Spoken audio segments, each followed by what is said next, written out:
Good evening, everybody. It is Monday, July 12th, 2021. It is the regular city council meeting. It's approximately, let's call it 7:08. We'll get the meeting underway. I'll call to order. We'll do a roll call first, please. Assistant Mayor Splain. Here. Council McEachran. Here. Council Whalen. Here. Council Lazenby. Present. Council Kennedy. Here. Council Huda. Here. Councilor Tabor. Here. Councilor Trace. Here. Mayor Beckstead. Here. Unanimous. All right. Thank you very much, everybody. And we're going to stand and do the Pledge of Allegiance. If everyone would join me.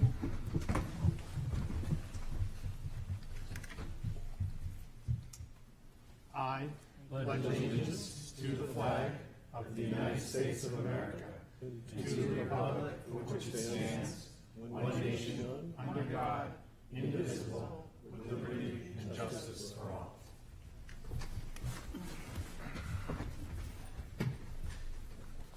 Thank you very much, everybody. And I took the time a couple of weeks ago to actually listen to one of the regular Zoom meetings, and we did sound absolutely horrible because we were never in sync. And I love the fact that we're now in sync. Just makes it easier and live. So we'll get the meeting underway. Acceptance of minutes, May 10th, 2021, and June 21st, 2021 are the minutes. We're looking at tonight. A sample motion would be to move and approve the minutes from both the May 10th, 2021 and the June 21st, 2021. So moved. Second. Any discussion on that? Corrections? Right? If seeing none, all in favor? Aye. Opposed? Abstentions? All right. Next on here is a recognition of volunteers, committee, and reports, and from the Blue Ribbon Committee for the Reopen 2021. We have James Peterson here, live in person. Yeah, it's great to see everybody in sync and in 3 dimensions. Thank you for inviting me. It's good to see everybody.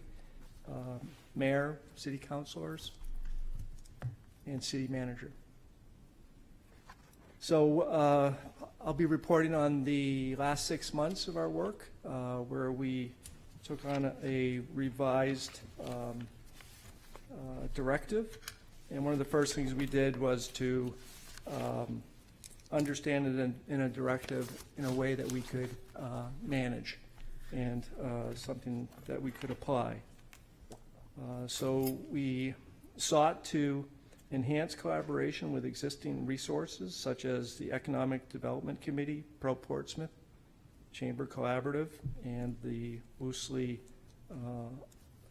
assembled Design Allowance, as they came to be known. We sought to gather and distribute information regarding the economic impact of COVID, promote Portsmouth, reach out to and help more organizations and businesses, identify new needs as the COVID pandemic changed and evolved, and improve street use and start earlier compared to 2020. So as you remember, in 2020, we had started in June or so, and this year we endeavored to have barriers up in April, weather permitting. We'd have outdoor restaurant activity. So one of the components of our work was to have our health experts available to us. So on a weekly basis, they attended and presented us with an update of the health crisis. And that was very helpful, and I just wanted to acknowledge the chair of that Blue Ribbon Committee, Kathy Lynch. And prior to Kathy taking over, it was Ann Berner and other members that were invaluable and we're really lucky to have as a community in terms of their expertise.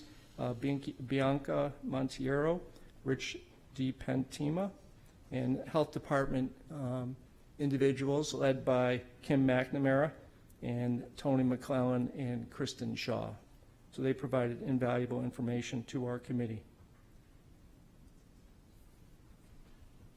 One of the elements of the health report that became a regular feature was the COVID dashboard, and I just wanted to acknowledge Stephanie Secords, the public information officer's work in establishing that and changing it as necessary and providing that to us.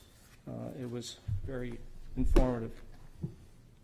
In terms of the city update, we were always in close contact with the city. We were there to serve the city and work along with the city. And I just wanted to say thank you to City Manager Conard for all of your support and involvement with our work. Our work was informational and advisory in nature, and we really depended and were dependent on the city and the city staff to get work done. We are grateful for the following examples of the city participating in our work. Early in the year, the city distributed 10 accessible picnic tables that were an immediate success, even though it was still winter. And even though they're metal, people were sitting on them, which I thought was an indicator that they were popular, regardless of temperature even. The City Council approved waiving permitting fees for outdoor dining. We appreciate that very much. And we also had a lot of behind-the-scenes support by volunteers, city personnel, and others. Just taking minutes for our meetings was a task. We went through a few meeting minute takers. Patience Horton, city resident, Marianne Stemke, city employee, and last but not least, our own committee member, Jim Lee, who gave himself his own title, acting secretary. Just wanted to also express gratitude for the logistical support from Jessica Griffin, who did a great job keeping us in line with agendas and distribution of materials. It really was a team effort with the city. We got to know a lot of the city staff, and that was an honor. In terms of keeping up to date with what was going on with restaurants through the course of things and the business and small businesses, we were very lucky to have Valerie Rashan from the Chamber Collaborative gathering information and reporting to us on a weekly basis. One example of their work to gather information was a collaboration with the city, with Nancy Carmer, hosting a series of Zoom meetings with local restaurateurs to gather feedback on their needs for report back to the reopening committee.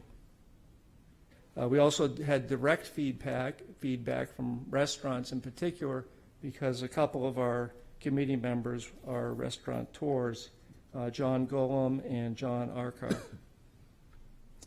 One of the couple examples of the feedback we got that was really valuable was the restaurants and businesses understanding and indication of what was important to them around mask wearing. So that was a very useful piece of feedback to get from business owners. Also, what was a complete surprise to me was the emerging labor shortage that we're still experiencing. And that came through feedback and input that we got through Valerie and her information gathering. One of our understandings of our mandate was to gather more information, and Deb Anthony from Gather brought several nonprofit executive directors to visit us, and we hosted Crossroads House with Executive Director Martha Stone, Haven with Kathy Beebe, Take Hunger Out, Helen Crow, Arts and Reach, Deborah Holloway, and Operation Blessing, Tammy Jocelyn. So we were grateful that they came and shared what they were doing and what they needed with our committee and made that public. Outdoor dining through the course of not only the 6 months, but the entire year that we were together. Mark Stebbins headed that up, and I'll talk more about him in a moment. One of the goals is not only getting people outdoors and making dining happen, but doing it in an accessible way. And the restaurants did a good job of that in their first year. And with support and ideas from our committee member, Ann Weidman, they did an even better job this year in terms of making sure that restaurants were accessible to the entire public. As I said before, we started planning early, and barriers began going out around April 1.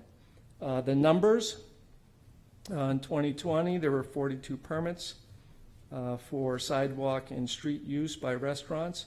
In 2021, we have 51 as of today.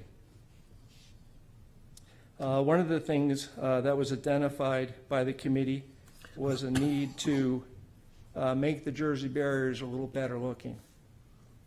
So we started early on that. This was an initiative by Ann Weidman again and Alan Gold. And we appreciate the council's approval of a $20,000 not to exceed budget. And we use that money for painting 69 Jersey barriers and endeavoring to design, construct, install, and maintain planters. We've spent to date approximately $15,000. The painting was executed by the DPW, and I just want to say that throughout the year, our committee was supported very impressively by the DPW with leadership from Peter Rice and a lot of help from Joe Almeida. The planter boxes, I think, may have been the highlight of our work, especially because of the collaboration that took place with Portsmouth High School. The Career Technical Education Department jumped on the chance to work with us in our goal of making things prettier. And Steve Jones, the instructor with the group, was instrumental with his enthusiasm in making things happen. A quantity of 42 planter boxes were constructed. They were designed to not only be helpful and useful this year, but to be useful in some other application. For example, they don't have to be mounted on a Jersey barrier. They can be standalone on the ground. So, and they're built of materials that are durable, and so we should have the benefit of those for years to come. And finally, planting was with the support of the Portsmouth High School Eco Club members, and there's some photos of them in action in your handout. We also benefited from mentorship of local professionals. That was really remarkable. A dream team of creative people: Jackie Nooney, a landscape contractor; Brian Murphy, architect; and Mary Jo Brown, a local artist and professional. We appreciate truck donations for the installation of the planters by Gather, Mark McNabb, and Jeff Goss. From the photos, you can see that we had a great outcome. Towards the end of May, we were pretty happy with the outcome, and somebody quipped that Ann Weidman should be named MVP of the committee, and someone else quipped most valuable planter. So we not only met a lot and spent a lot of time together, we had some fun. Other topics that we took up and spent some significant time discussing included, in the throes of the winter, how do we make Portsmouth more interesting to come and enjoy in the winter and in cold weather. And our MVP, Ann Weidman, is still working on that and generating ideas, and I'm sure she's available as requested to share those with you. Street closures, we were told that was a third rail. It's true. But Senator Martha Clark helped lead discussions around use of what's used for cars. Street closures might be a misnomer. It might be street openings, opening streets to pedestrians instead of through traffic. But that's something we talked about at length, and we didn't implement any of those ideas, but we did spend some time on that. One outcome of that was through looking at other towns and cities and what they've done. The Arts Blue Ribbon Committee, chaired by Russ Grazier, who was previously with our group and did a terrific job, as you all know, has taken up the notion as part of his committee work regarding street art. One of the other items that was identified was the connection between the downtown and the Foundry Garage. And we talked about that, and we saw images provided by Ann Weidman on how that connection up Deer Street between the Foundry and the Garage in downtown could be made more inviting for basically increasing use of the garage and bringing people to town. Finally, I just wanted to express additional gratitude for my co-committee members. It was really rewarding that 21 individuals volunteered and were assigned to do work of this nature when we can all recall that at the very beginning of the COVID pandemic, there was a lot of uncertainty, and I'm grateful that people stepped up, took time out of other things that they had going on in their lives, and participated in the committee. Just also want to thank again our partners at the city and all the volunteers who have supported Portsmouth over this last year. We spent a lot of time on Zoom, but in my estimation, it was time well spent. It was rewarding to work with such a talented group that in a time of need stepped up for this committee and this community. As a result of our work, we now share a common experience that bonds us. Friendships have formed, and a deep appreciation for each other's expertise, generosity, and humanity has been gained. This was a silver lining to our work. Appreciate it. As I mentioned before, on the other hand, we had the experience of this new bond. We were all shocked and saddened at the news of Mark Stebbins' death from a heart attack on Thursday, June 17th, at his vacation home in Harpswell.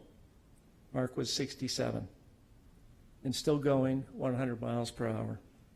With his work and his dedication to his family and friends, his coworkers and colleagues, and to helping the broader community. Mark set the tone for our committee with his good-natured manner and vast problem-solving experience amassed over decades. With Mark's influence, difficulty was not ducked, but it was handled efficiently. And that efficiency allowed us to stay focused on identifying where we could help and do it in a positive and productive manner. We didn't have time to do anything but be productive. Mark, because he loved to work, he maintained a full schedule, leading multiple businesses. It was impressive just how many quality hours he gave to our committee over the last year. He is a testament to the adage that if you want something done, ask someone who's busy. It is an enormous loss to this community that Mark's contributions have been cut short. Upon reflection, though, Mark's example of community service survives, and those of us fortunate enough to have been part of it, to witness it, and to benefit from it. On a personal note, Mark and I were thrown together as co-chairs like a new college roommate. I didn't know what I was in for. Mark and I did not know each other prior to the first meeting of the COVID Response Task Force in June 2020. It was a delight to co-chair this committee with Mark. It was easy. Mark made it easy. And we had some good laughs too. Mark loved hard work. He kept it fun though. It turns out one can get a lot done by keeping it fun. Mark certainly did. Thank you very much. So I just want to, I mean, if Mark was here, I mean, I would say the same thing.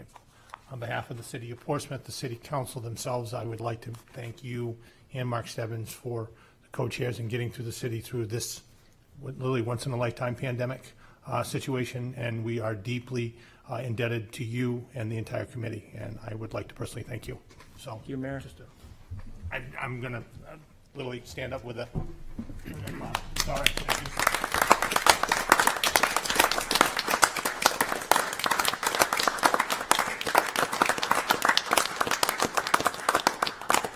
Thank you. We appreciate that. We appreciate you. Thank you very much for all that you've done. My pleasure. Thank you. Mr. Mayor? Yes. Yeah, I do have a comment, a question, Yep. and a comment. Sure. I notice, Jim, that you suggest, or you mentioned that the group is swifting operations or offering to as an ad hoc basis for some of the continuing things. I think that you should find a way to stay involved, even if you're not appointed yet as an official part of the city. I think the rest of this year for the city council, and certainly the new city council coming in January, is going to want your services. The pandemic may not be over yet. Certainly, we don't know about a surge in the fall. The good governor, Chris Sununu, has already indicated that he expects that is going to occur. I think one of the things we still have as an obligation is to find ways to encourage a partnership with our business community to encourage everyone to become vaccinated. That is the way we're going to beat this thing down. And I like the description that you had about winter activities. I think many of us have been promoting for quite some time a year-round Portsmouth Outdoors concept. And I think members of the new city council, as well as this city council in the next few months, would be pushing that endeavor as much as possible, because it is a way to make Portsmouth more exciting, and that's what we need to do.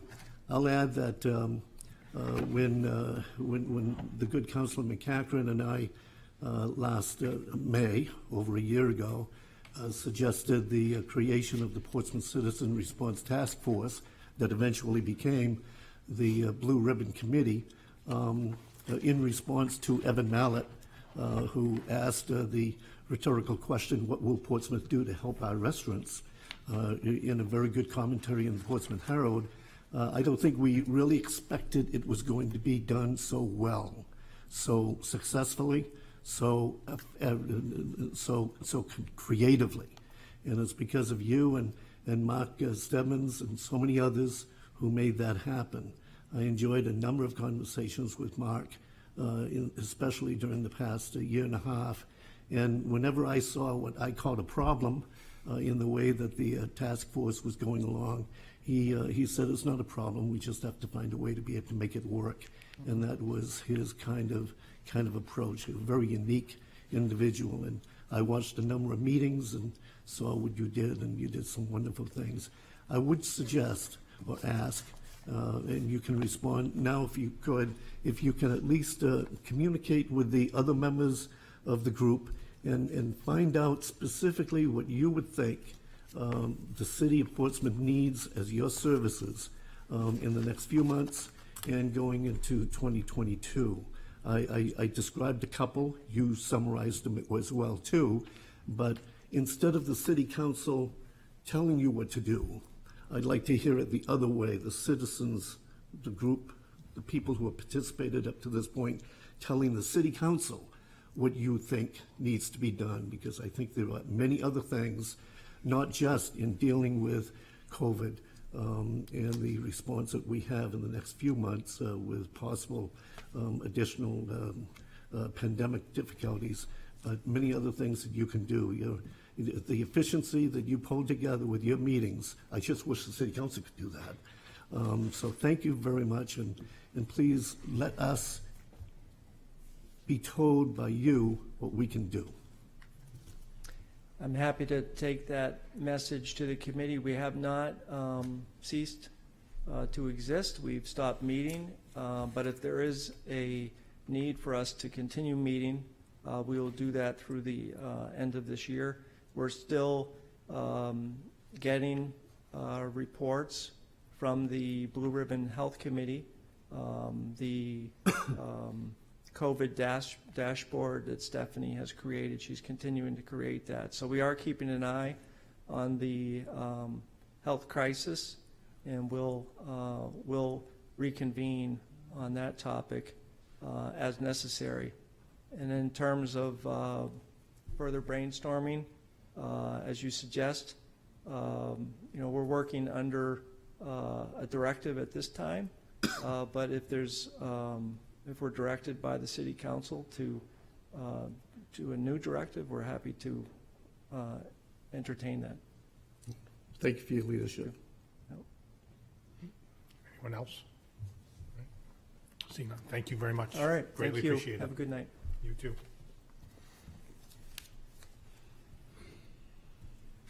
All right. Next section, public comment session. So we have a mix. So we're going to try to do the live first, and then we'll move in. If we have virtual, out in virtual world, you'll be raising your virtual hand, and you'll be called upon. I ask that all people that are going to speak give your full name and your address before you speak. You'll be allowed 3 minutes. We're back on with the 3-minute light, so you'll have that for your timer. I have a list of 8 people that are here. First one on the agenda is Duncan McCallum.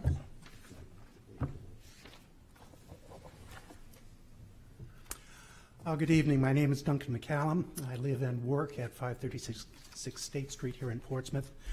And I'm here tonight to speak in support of the proposed charter amendment relating to the budget. Now, as you all know, under the current arrangement, if the City Council cannot agree on come to terms and agree on a budget for the following year, the proposed budget that's been submitted by the city manager automatically becomes the budget for next year.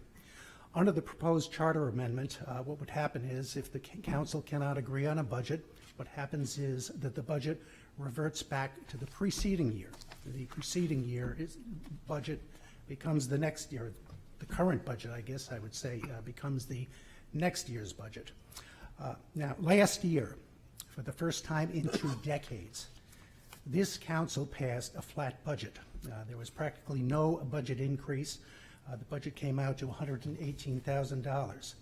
For the 2 preceding decades, previous city councils had been passing budget after budget at an average of double the rate of inflation, despite the fact that there was no measurable increase in the population. The population over that period stood steady at about $22,000.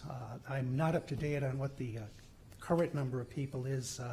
I think that because of the pandemic, I don't think that the results of the 2020 census have quite settled in yet. But I can tell you that between 2000 and 2010, the population growth was basically flat at 22,000 residents. Now, this year, the city manager has proposed a $6 million budget increase from $118 million to $124 million, which, if my arithmetic is correct, is a 5.1% increase. The budget that was eventually passed at $123 million, that represents, according to my arithmetic, a 4.9% increase. Now, it's not double the rate of inflation, but I think I'm safe in saying that it is still well above the rate of inflation. And as a resident and as a taxpayer, I have to say, I'm not too crazy about that. Now, I think that the flaw in the system is that the city manager's proposed budget automatically becomes the budget if the council can't agree. The proposed city charter amendment has several advantages. First of all, in principle, I think it is the city council that should have the final say on the budget and should have the last word, not the city managers. I think that we should restore the power to our elected representatives. A second advantage is it forces the city council members to negotiate with one another. The people, well, my time is up, but I ask that the proposed charter amendment be put on the ballot for this November. Thank you. Thank you. Yeah, there was one there. So next speaker is Aelita Morgan.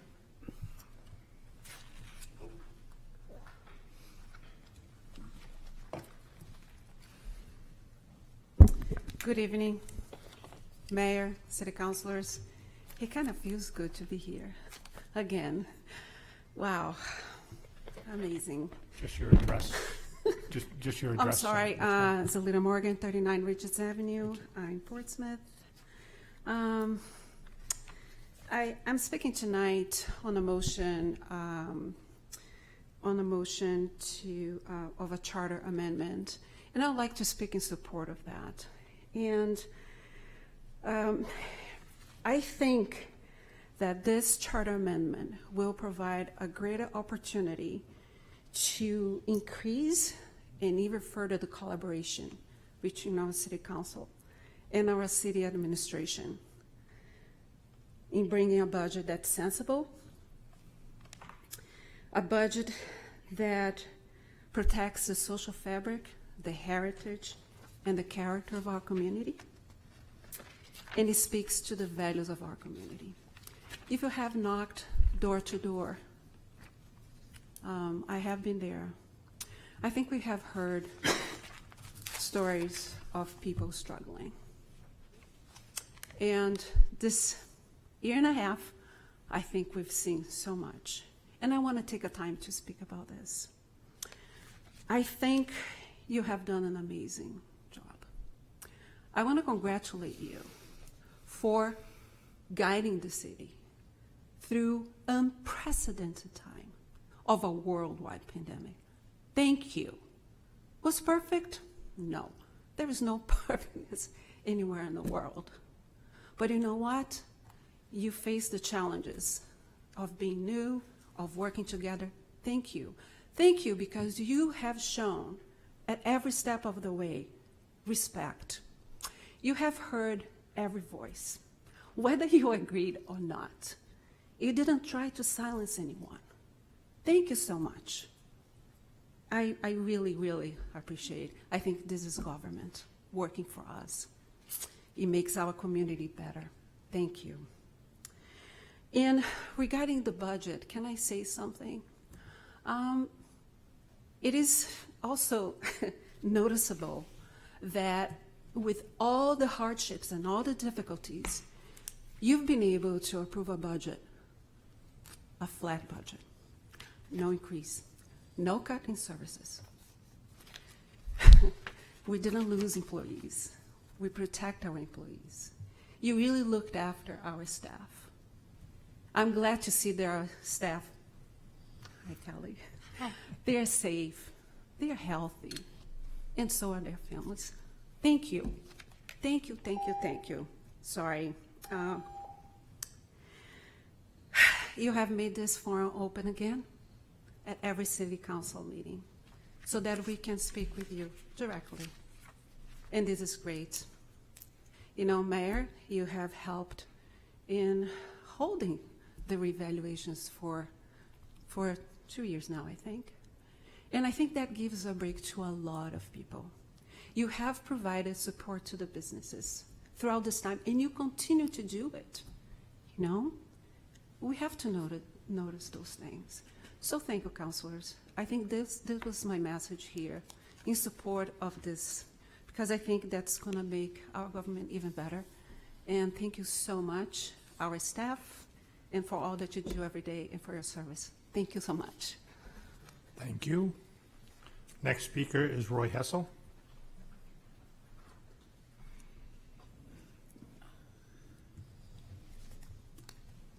Good evening.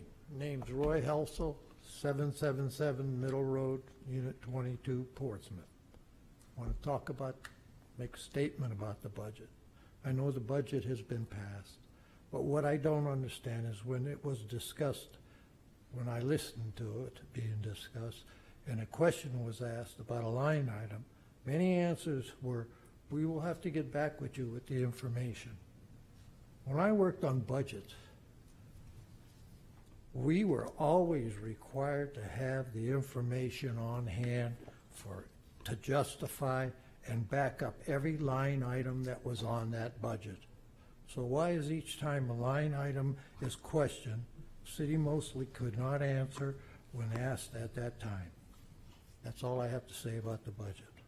And on my opinion about, how do you say it, Peverly Hill Road, the sidewalk should be all on the YMCA side so the children and pedestrians don't have to keep crossing over the street. And you could finish it from up to Route 1 there, because it's been there, not finished for a long time. Thank you, that's all I have to say. Thank you very much. Next speaker is Donald E. Jones.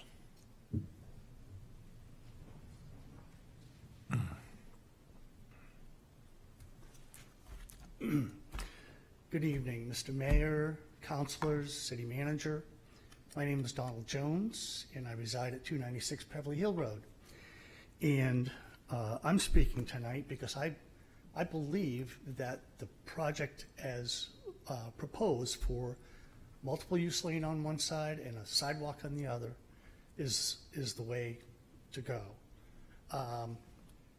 I thought I was going to see a presentation by the planning before I spoke, but that being as it is, the other thing is that I thought that one of the objections to the multiple use lane was that it would take land. Now it seems like, I mean, Marie is my neighbor right across the street. She spoke last time. And that the objection was how much land was going to be given up in order to accomplish that. Now we're going to my understanding is we're looking at another proposal for just a shared lane on one side without the other. Also, my understanding is, and I think this is what everybody on Beverly Road would like to see, is for the speeds of the traffic to come down. The only proposal, the way I understand it, I was looking at a document that was printed by the planning board before, saying that if it's just a sidewalk, traffic might be slowed, possibly. The only plan that we have currently that would reduce the speed of the traffic is multiple use lane on one side and sidewalk on the other. I also understand that this also, what happens with this is the reduction of the travel lane, narrowing of that lane, which is what is going to keep the traffic flow. So I'm a cyclist, but in addition to that, I'm a resident of Beverly Hill Road. I've seen the traffic increase. I've seen the speeds increase without accommodation for safe pedestrian and non-vehicular traffic on that road for some time. I've been there 40 years. I'd like to see it go ahead with the current proposal. I certainly appreciate the opportunity to be able to speak with you directly. The last couple times I've done it on Zoom, and this is a better way to handle it. Thank you very much for your attention. Thank you very much. Next speaker is Mark Brighton.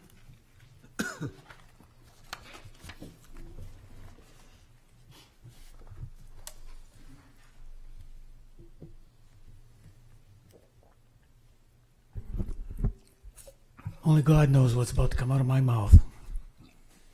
I admit it. I would like to start by saying I want to speak to Councilor Kennedy's charter change, but I want to speak to any charter change. Because frankly, this is really very simple. The charter belongs to the residents. It doesn't belong to you folks up there any more than any other resident. If you don't trust the residents enough to make a decision about their charter, then you shouldn't be up there. It's that simple. No, that's one of the hazards of flying by the seat of your pants. Yeah, it gets that simple. You either trust the residents or you don't. And if you don't, you need to step down. Thank you very much. Next speaker is Andrew Bagley. Just for the record, Mark Brighton's on Richards Ave. Didn't say it, but that's fine. Yes, hi, good evening, City Council, Mayor, City staff, Andrew Bagley, 40 Chauncey Street. Just want to talk about a couple things tonight. There was a newspaper article back in January, I know you spoke in non-public, about the Deer Street Associates lawsuit. According to my math, if we lose that lawsuit, it's like a $4.5 million, which works out to about $450 per household. The other big concern I have financially is we have an option with Beverly Hill, which they've been waiting on for 25 years, and currently the state is going to pay for 80% of it. If we go with a new option, maybe the state pays, maybe the Portsmouth taxpayers on the hook for 100% of the project. So those are two potentially huge taxpayer burdens that we could be facing. You know, the city council asked for the school board and the other agencies in town to pass a zero increase budget this year. I think it was a 5-4 vote. The school board came back with a 2.99% increase in the budget, but they still had to eliminate almost 7 full-time position equivalents. And as a parent with a child in the school system now, I've already seen a degradation in services. Nothing substantial, nothing to be alarmed about, but the reduction in the budget has caused our services to go down, and we have lost city employees, whether it be to attrition or retirement instead of layoffs. The fact remains that there are less people now working in the school system than there was the year before. And you know, we're coming back from a pandemic. Our kids need as much support as they possibly can. So I don't know a lot about charter changes, but I would be nervous about automatically passing the same budget, because what if 2 years from now we have these additional expenses from the lawsuits, and every year you know, all the budgets go up because that's just the reality. It's inflation. Every year everything gets a little bit more expensive. If we have to pass the exact same budget as the year before, where are the cuts going to be, and what's that going to result to in our services? Thank you. Thank you. Next speaker is Ned Reynolds.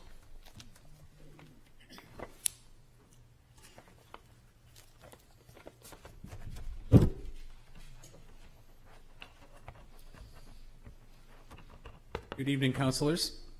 Ned Reynolds, 110 Aldrich Road, and I'm here to speak about the Beverly Hill Road project. Of course, I was here a couple of weeks ago at the public input session. I'm not going to repeat what I said there, of course, but try to make a couple broader, overarching points. Right?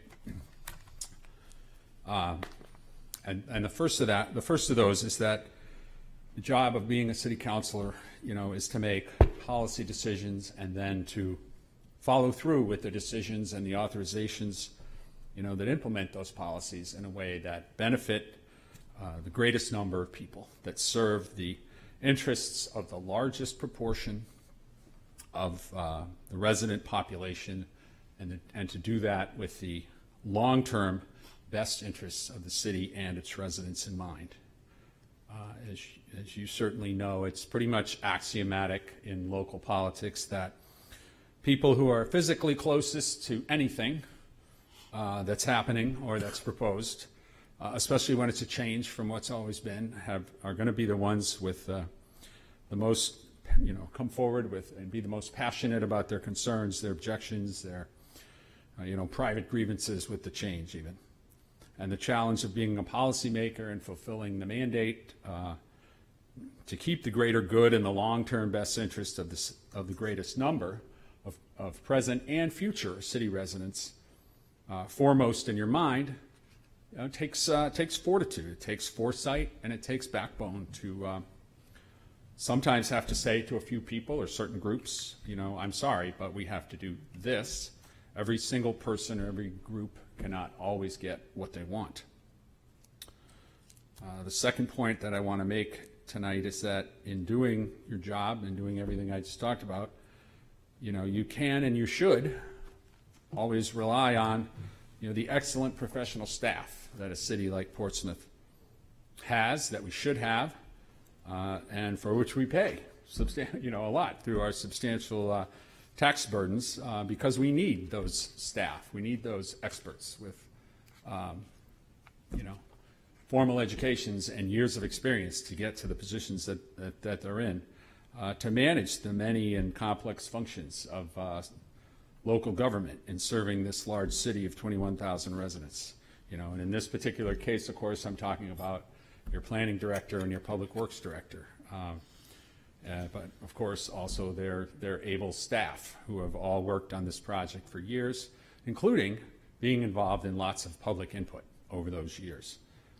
They've designed this project in a way that meets the Complete Streets policy, that implements the bicycle pedestrian plan, and that importantly maximizes the funding that's going to come for this project from federal and state sources, and thus minimizes the burden on local taxpayers. So when you have a vote tonight, I think later tonight, please vote to implement, to go ahead with the Beverly Hill Complete Streets project as designed. Thank you very much. Thank you. And the last speaker on the sign-up sheet is Julia Russell.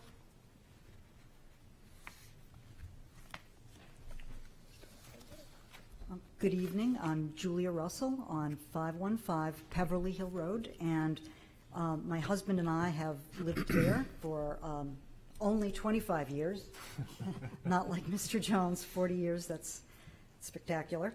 I would like to reiterate our support for the current shared path plus sidewalk proposal, as long as the path could be narrowed in front of the homes of the property owners who are most affected. There are very small changes to be made there, and those changes would make a big difference. This project has been a long time in planning and engineering process with resident input, and most of us residents on Beverly Hill Road have been involved with this project for many years. So I hope we can move forward without any further changes, delays, and expense, and I know that many of my neighbors agree. Thank you. Thank you. We have two virtual hands. The city manager will call out the names. First, we have Dr. Peter Somsich.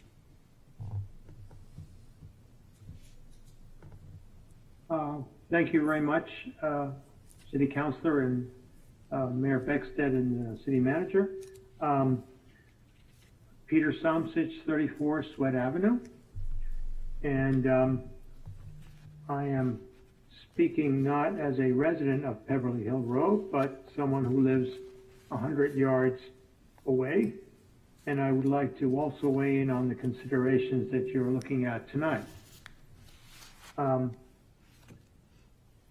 Based on what I have heard from various, and I am the state representative for Ward 3 that represents that whole area. So I have heard a number of people talk about this project for many years, the need for sidewalks there. And I know that from various sources that the residents of that neighborhood, as well as many others in the city, are very strongly in support of doing something to provide safety both for bicyclists and for pedestrians. And this, I think, includes a sidewalk as well as a multi-use path. And if we do this project as proposed, then there will be a narrowing of the street, and the hope is we will see also a speed reduction and a more safe street for everybody. Secondly, the homes on Beverly Hill Road on the east side of that street are the ones that are most in need of a sidewalk. Most of the homes are on the east side of the road, and so that is the area where there should be a sidewalk.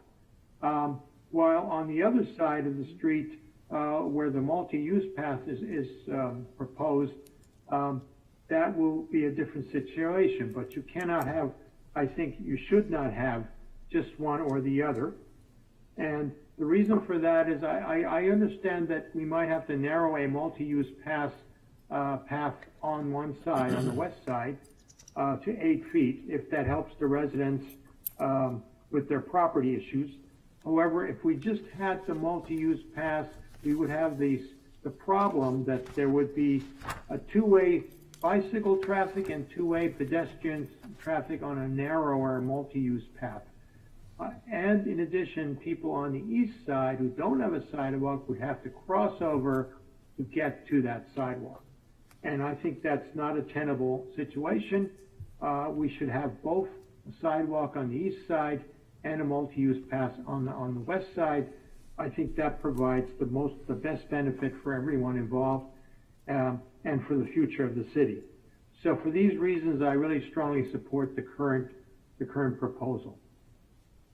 All right, thank you. The next hand is Robin Husledge. Good evening. This is Robin Husledge at 27 Rock Street. I'm speaking this evening in favor of the city implementing a neighborhood parking program for the Islington Creek neighborhood. Neighborhood parking programs are created in an effort to provide relief for residents whose neighborhoods are impacted by nearby commercial and mixed-use districts, while encouraging alternative parking for workers and visitors and providing increased revenue for the city of Portsmouth by driving them into our parking garages. Instituting a neighborhood parking program is new for Portsmouth, but these types of parking programs are found in nearly every large town and city across the United States. Determining the best mix of rules and regulations that works for the Islington Creek neighborhood can only be found by trying a pilot program, ensuring that it is rolled out with an easy feedback loop so the program can quickly and easily be tweaked until we find what works. Our neighborhood needs a solution, so please let's take the next step, Portsmouth, so Islington Creek residents who are bearing the brunt of our city's growth can get some relief and have a fighting chance of finding a parking spot near their homes. Thank you in advance for supporting the residents of Islington Creek to help the city increase its parking revenue while making our neighborhood more livable. I'd also like to speak in favor of the Peverly Hill project as originally proposed, with a multi-use path on one side and a sidewalk on the other. It is the best design to meet the needs of both the Peverly Hill neighborhood and the broader city of Portsmouth. Thank you very much. Thank you. Anyone else? All right. Is there anyone else up in the public? Just give it one more. Going once, going twice. Close the public comment session. And move on with the rest of the agenda. Just so the public knows, we will be introducing the public dialogue sessions back into place starting next month. Haven't had it for a very long time, and we will be implementing that next month. Next portion of it is the public hearing and vote of ordinances and or resolutions. So we have a public hearing and a second reading of ordinance amending Chapter 1, Article 6, Commissions and Authorities, Sections 1.414, Audit Committee.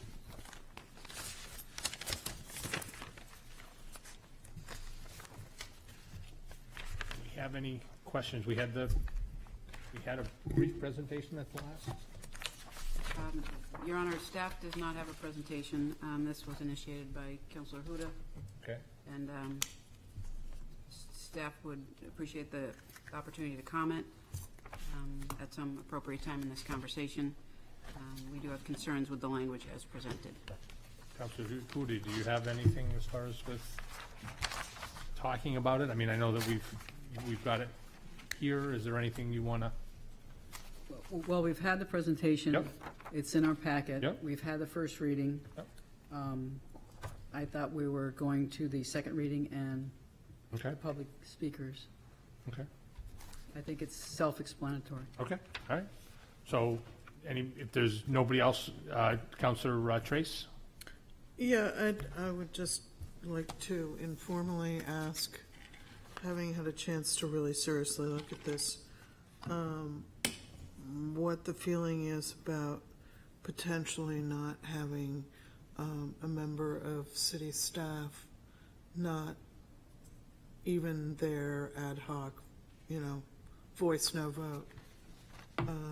If nothing else, as a reference to the audit committee.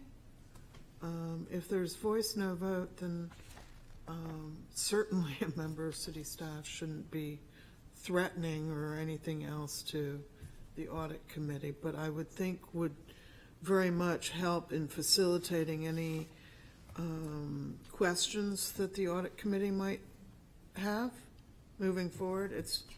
That's what I'm thinking, and I'm wondering if city legal might weigh in on it. And that might be part of the discussions as far as some of the Yeah. questions from staff. I mean, I personally think it's a great idea to have an audit committee, don't get me wrong, but I think that in lieu of the fact that, once again, we are speaking about trusting our city staff to be the experts that they are, and I just think it would facilitate the smooth running of an audit committee to have a member of staff there. Okay. Thank you. Anyone else have any? Yes, go ahead, Council Lazenby. Yeah, I had questions. I don't know if this is for city attorney or city staff comments, but the issues about procuring and oversight and something financial related. So is there a, whether it's a conflict or an issue with the city charter? So there would be a city council member on this committee. And I know there's a non-interference clause in terms of certain duties from the city manager, and there wouldn't be city staff on here. So I guess whether it's city staff or city attorney or both, if you could comment on how that would mesh with our charter. Well, let me begin by saying that I participated in drafting this ordinance with Councilor Uda. But my assignment at that time was to assist her in putting forward the ordinance that she wanted to put forward. And I think it's probably fair to say, I'm sure she'll correct me if I'm wrong, that Councilor Huda really wanted to stress independence between this audit committee and really the rest of the city government. As such, you have before you a proposed audit committee which is very divergent from city staff, city government, and in fact, the majority of the city council.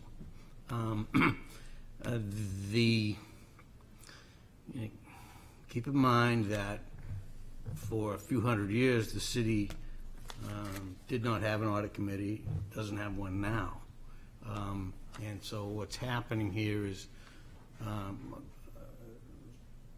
policy decision is being made as to have an audit committee and what its composition, powers, and duties should be. I have some concerns in this regard. Primary, I think, is this. Under the city charter, it is the city council that really has the authority over the outside auditors. And a major thrust of the proposed ordinance is to place that authority in the hands of a group consisting of 4 members of the community at large with no connection with city government and not city councilors. And my concern there is that city council representation on the audit committee should be perhaps greater than it is, even to the point perhaps of the audit committee being entirely composed of city councilors. Ultimately, any decisions made with regard to the outside audit will be made by the full council.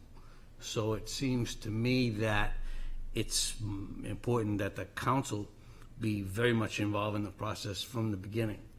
And this particular audit committee would have non-city members making those decisions that ultimately belong with the city council, and therefore the city council would have to be brought in at some point, as opposed to the city council being in from the beginning. So that's one concern I have. Another concern is this. In writing the ordinance, I made some recommendations, some of which Councilor Huda accepted, and some of which she did not. And one of them, which catches my eye, is this. The ordinance, as you read it under duties and powers, gives this proposed committee of 4 outside individuals from outside the city government and one counselor, it gives them the authority to retain professional assistants to perform functions that really are to be performed by the city administrative staff. And to be very much to the point, it gives that committee the authority to hire its own lawyers. This is a provision which I struck from one draft, and Councilor Huda made the determination to put back in. But my thinking on that is this. The city has one legal department. That legal department represents the school department, the police department, the fire department, the general city government, everyone. And the real advantage of that is that you will not have a legal fight between the school department and the city council, for example, because each relies upon the same legal advice.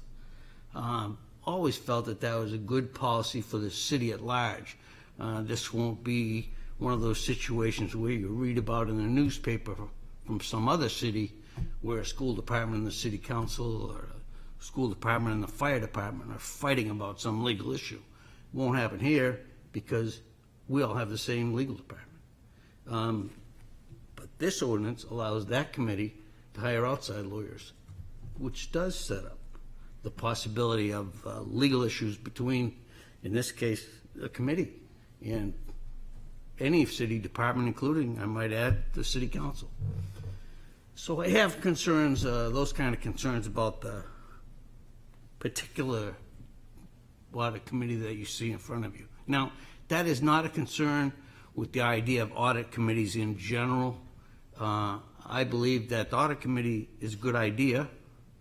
The function that would be performed by the audit committee is an important function. And it needs to be done in a thoughtful way, and having a dedicated committee who can approach this thing in a thoughtful way is a good idea. Helpful to the city as a whole and its financial soundness. However, my thought is that some provisions in the membership and term here and some provisions in the powers and duties here might be different. And that's my view. All right, thank you. Anyone else have any other questions? Yep, Councilor Kennedy? Yeah, I just like to have a point of clarification. So I guess I'll ask the city attorney or city manager. The audit committee was referenced in a RFP that went out. Is that accurate? This audit committee was not. But an audit committee was referenced. The mayor's blue ribbon audit committee Was referenced in the RFP? I did not write the RFP. I'm not. Okay. Is the audit committee referenced in our charter? No. Okay. Is the audit committee referenced in our ordinances? No. Okay. Go ahead, Councilor Huda. Okay, I'd like to address Councilor Trace, and I think, I can't remember, Councilor Lazenby and the attorney. The main purpose of this is to create an independent audit committee. So independent means independent of the staff that is being audited. At the current time, we have staff hiring the auditors who are auditing them. So there is no independence here. As far as following guidelines set out by the GFOA, by the state, currently that does not meet the standards that we're using. That is not independent. Having a staff person in finance specifically would not meet the independence requirements set out by the GFOA. So the purpose of this is to gain independence from the staff who is being audited. And this is standard whether you look at corporations or you look at municipalities. The factor of independence and not auditing yourself is major in accounting. And with that, we will gain the, I guess, I don't know if you want to call it trust or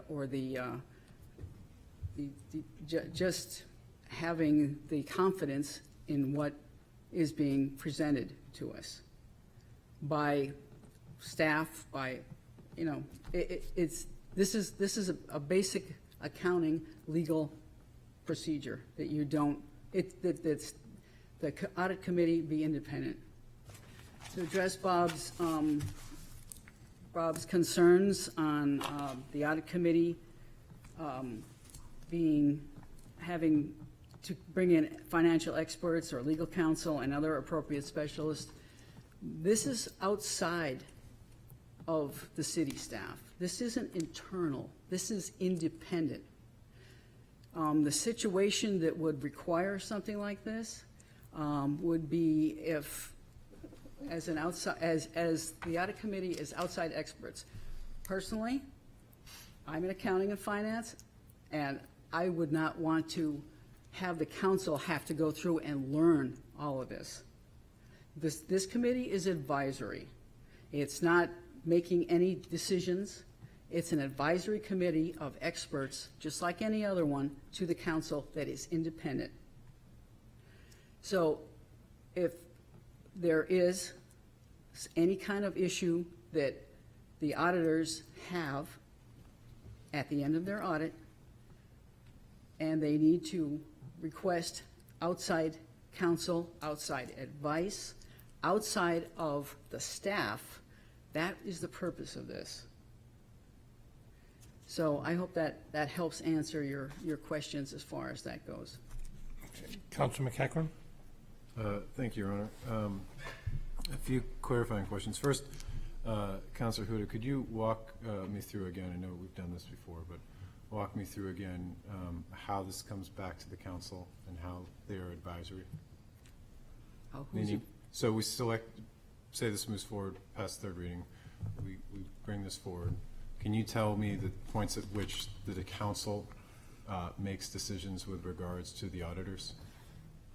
The council chooses the auditors. The purpose of the audit committee is to, just as it says here, procure and to probably prepare the RFP with the help of the city staff, obviously.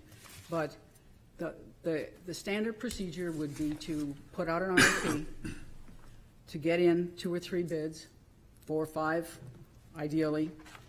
The committee of people who understand what they're looking at, which I don't claim to do, although I did study this one, and don't ask me to write any history papers. You don't want to go there, but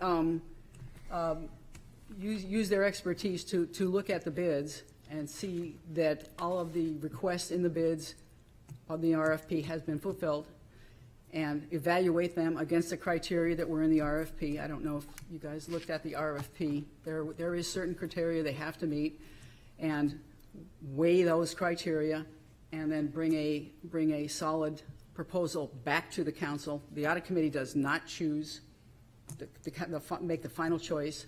The council does.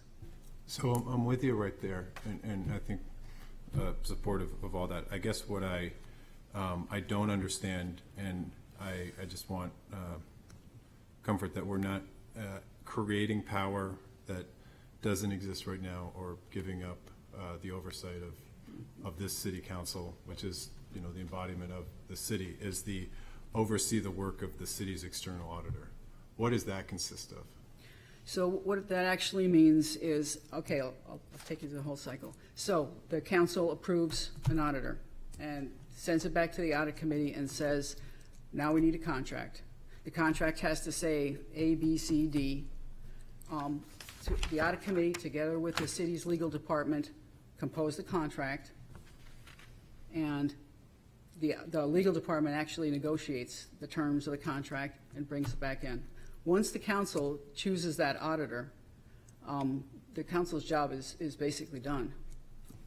So on that point, the council's job is done when we choose an auditor. So I guess what I just want reassurances is that we are not, I guess, as the because the charter states that we choose the auditor.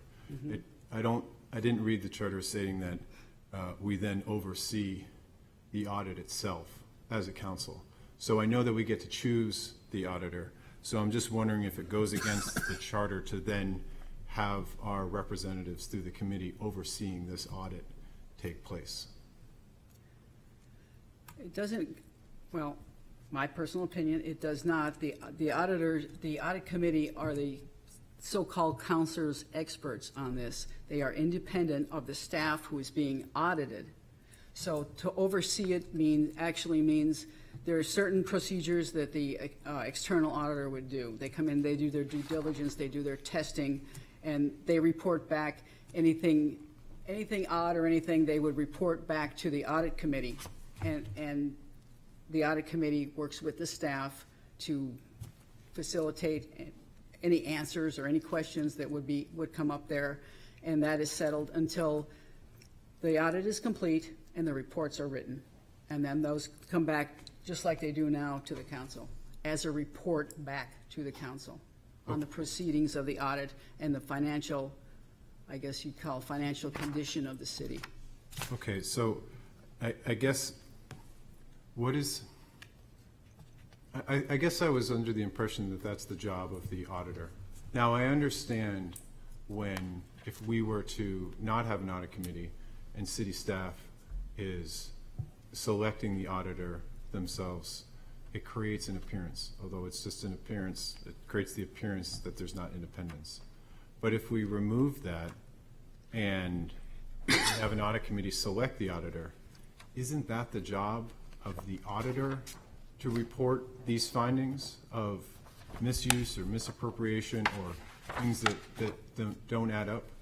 I guess it seems as though if we allow the audit committee to continue past procuring the auditor, we are actually hiring an audit committee and giving them the authority to expend funds and raise legal counsel, hire appropriate specialists, to almost do the job of the auditors that we choose. And I would hope that our audit committee is able to choose an auditor good enough to do the job themselves and then present the findings of the audit back to the city of Portsmouth.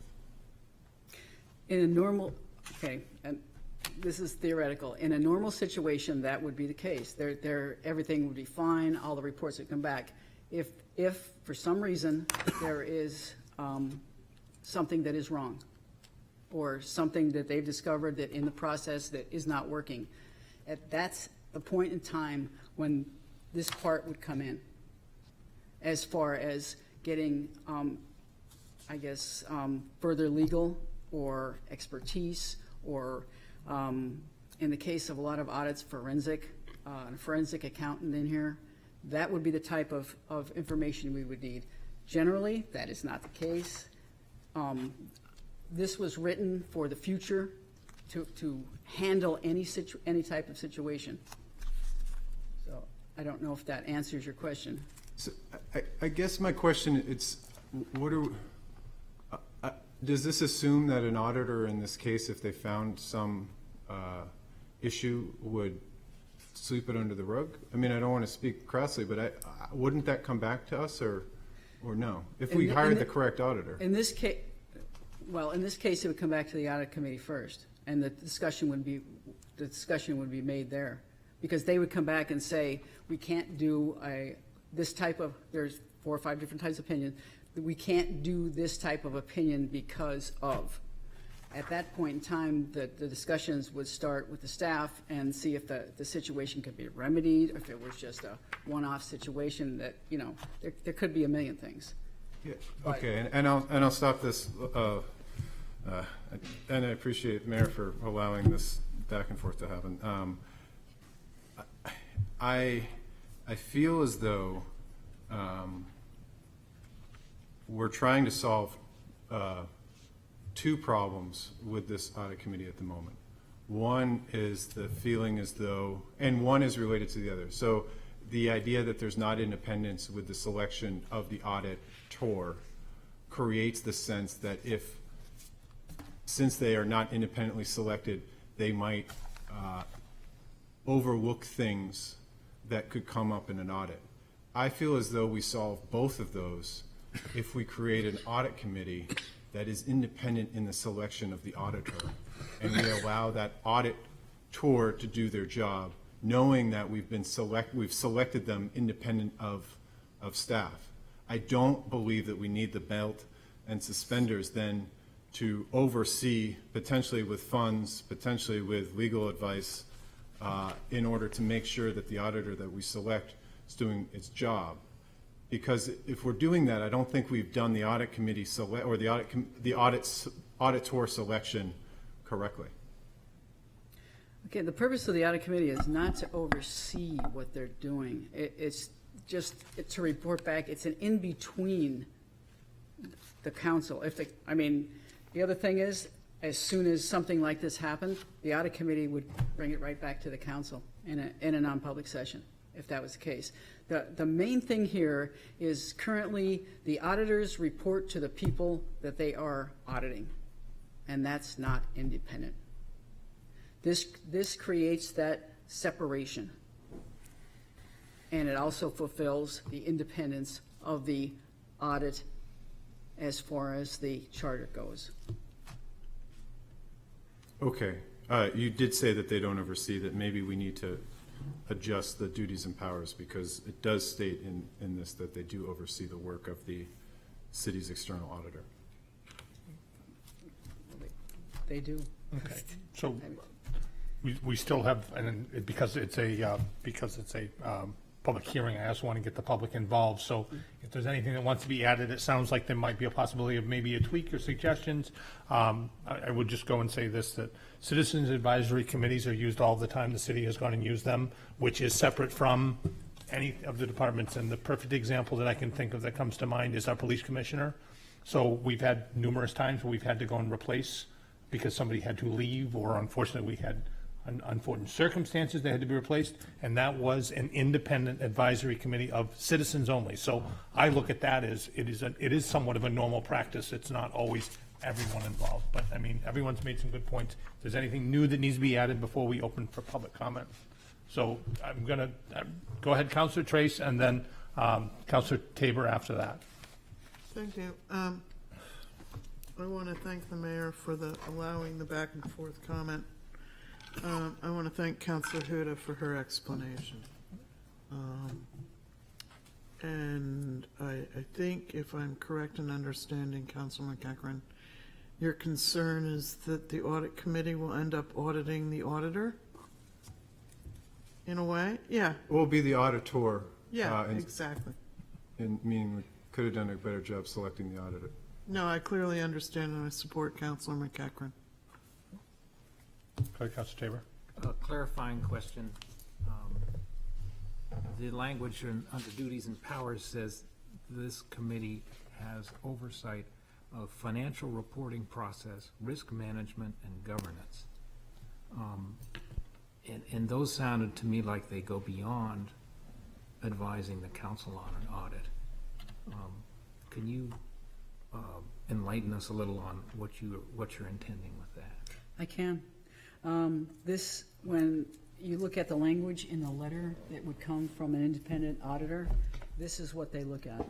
So the audit committee, in being the committee that would select them, being the first report before the council gets their final report, that's what they're looking at. They're looking at all of these, so this is just a layer on top to discuss what they are looking at. They give you an opinion on all of these.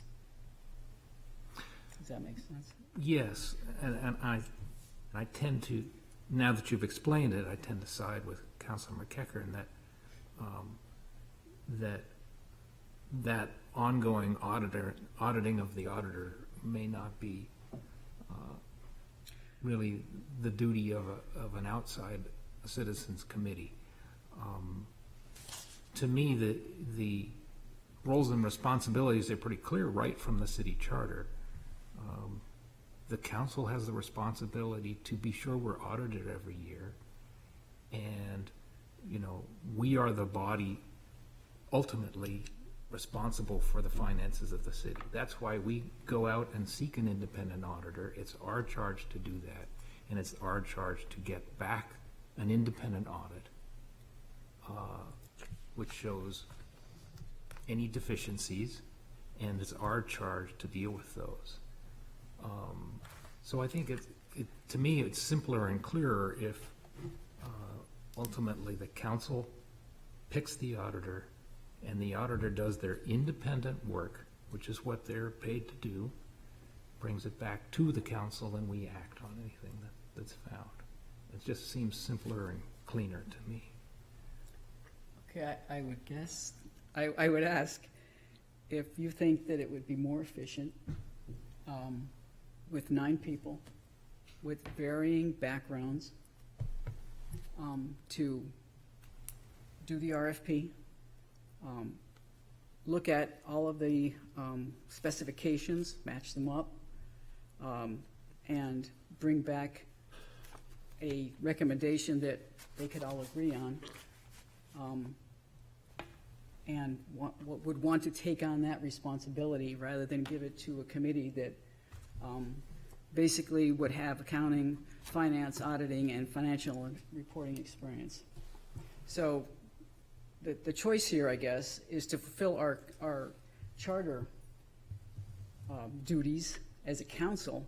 Do we want to take this on as a council and go through all of this process with the knowledge base that we have here, or do we want to get so-called people that would be experts to do this and have an in-between there?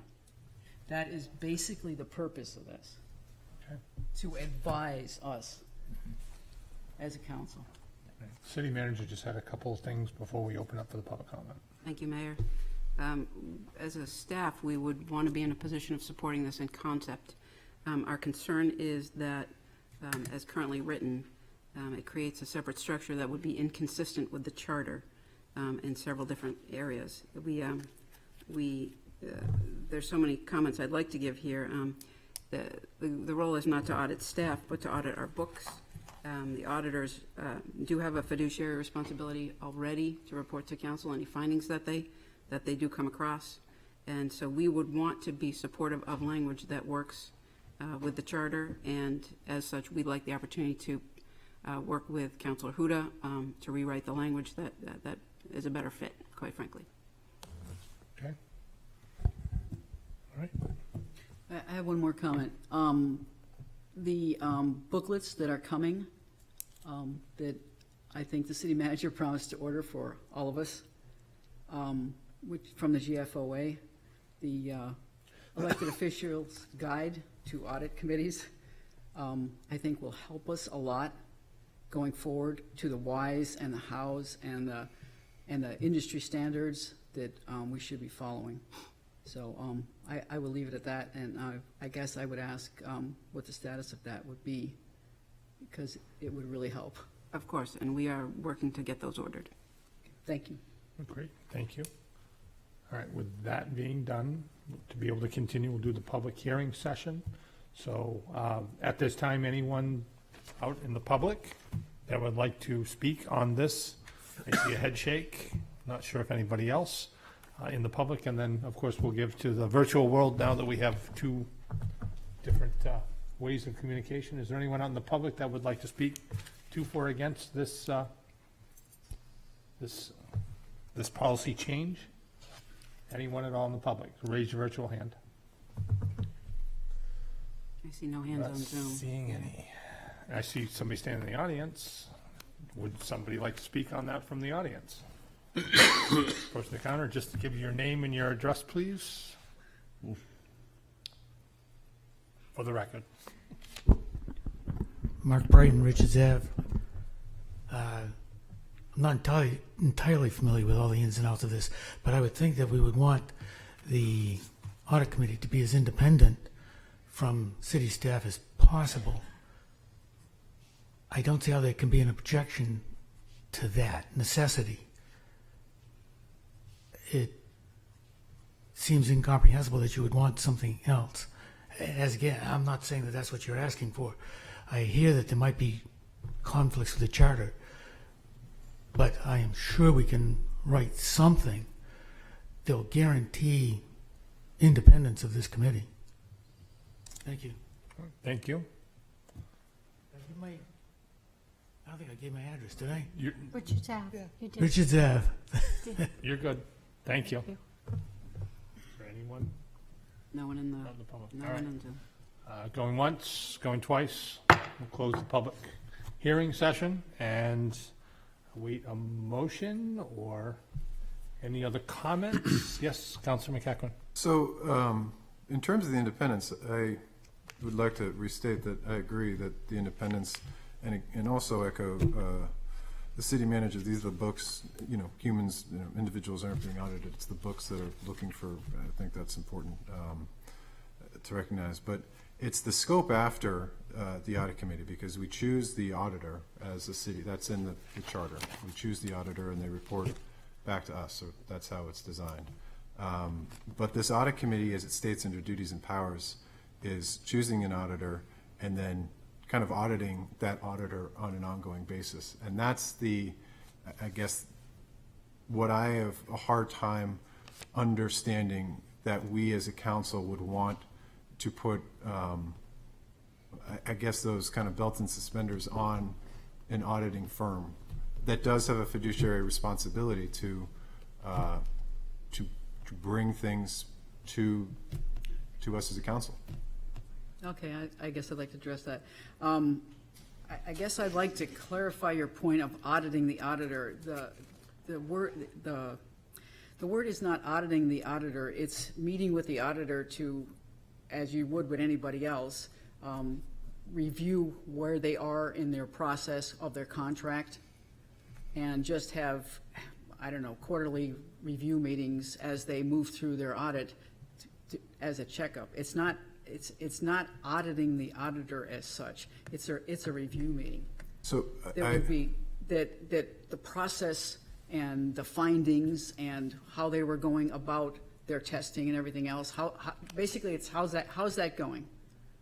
Are you is there any exceptions to your testing? And it's not auditing what they're doing. It's just they are doing interim reports back to the audit committee instead of interim reports back to the council. Right, and so I guess 2 points on that. I would hope that we would find, ultimately we have to create the transparency of the city, to the city of Portsmouth. So if we need an audit committee to interpret the results of the auditor, I think we need a better auditor to be able to point out what things are amiss in order to be able to improve that. I don't think that by saying we need a team of experts to understand what's going on, we need it better defined if that's the case. And the second, you've changed the meaning of what the audit committee is intended to do a couple of times as you've explained this. I think through no fault. But we need these words buttoned up a lot more. Words are funny because they can be used as an ordinance outside of the scope of what you might mean. But by saying the primary purpose of the audit committee is to procure, liaise, and oversee the work of the city's external auditor, I think it would be a reasonable assumption that I've made that they can audit and examine the work of the city auditor, not just to receive reports from the city auditor. And so I think this ordinance needs more work in order to button up the language so that we as a city of Portsmouth can get what we're ultimately looking for. It's an independent audit that's done, that raises any concerns, so the taxpayers have faith and confidence in the work that we do, up here. Councilor Kennedy? Yeah, I'm going to take a crack at a motion, and then I'd like to respond. I would like to make a motion to move this to the city attorney with working with Councilor Huda to update the motion for a third and final reading. Second. To update a motion or the ordinance? Update the motion, well, it would be the motion because it's the motion. And if I have, can I speak on that? Yep, we have a second. Yep, go ahead. You know, I think the history of this is that it came to light when we were reviewing the RFP. I don't know how many of you had a chance to review the RFP, but we did. I know I did, and I know Councilor Huda did. And in there, it talked about this committee. So we started doing some research on what that meant. So in our own RFP that we were sending out, it talked about a committee. So when we did the research, we realized that, at least I know, but I can't speak for Councilor Huda, that other communities have this kind of committee that really looks at preparing the RFP, supporting the contract, so that there really is a distinguished time between the city, who is being audited, and the community. And there's just definitely another medium source between those two. So in the research, we found that took place, and we realized we didn't have one. At the same time, and when you start looking at who we've had for auditors, we've had them for a long time. At least to my knowledge, over 20 years. And when you reflect on that, you realize that you try to switch it up. You try to have different auditors. I know in my own personal work experience, we try to do it every couple of years. We get a new auditing firm, and we kind of rotate through. There's a kind of a process. So that you can kind of get a new set of eyes, and so that you can kind of have a look at the books. And there's really not the real acquaintances and not at all friendships. It's really a firm coming in, doing their job, and walking away and giving a report.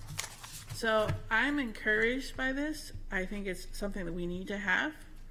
But I also hear what everyone's saying, so I'm hoping that the city attorney and Councilor Huda and the city manager can come up with minor tweaks to this ordinance, and then we can have third reading to get this committee solidified. Thank you. Your Honor, could I just comment on? Please.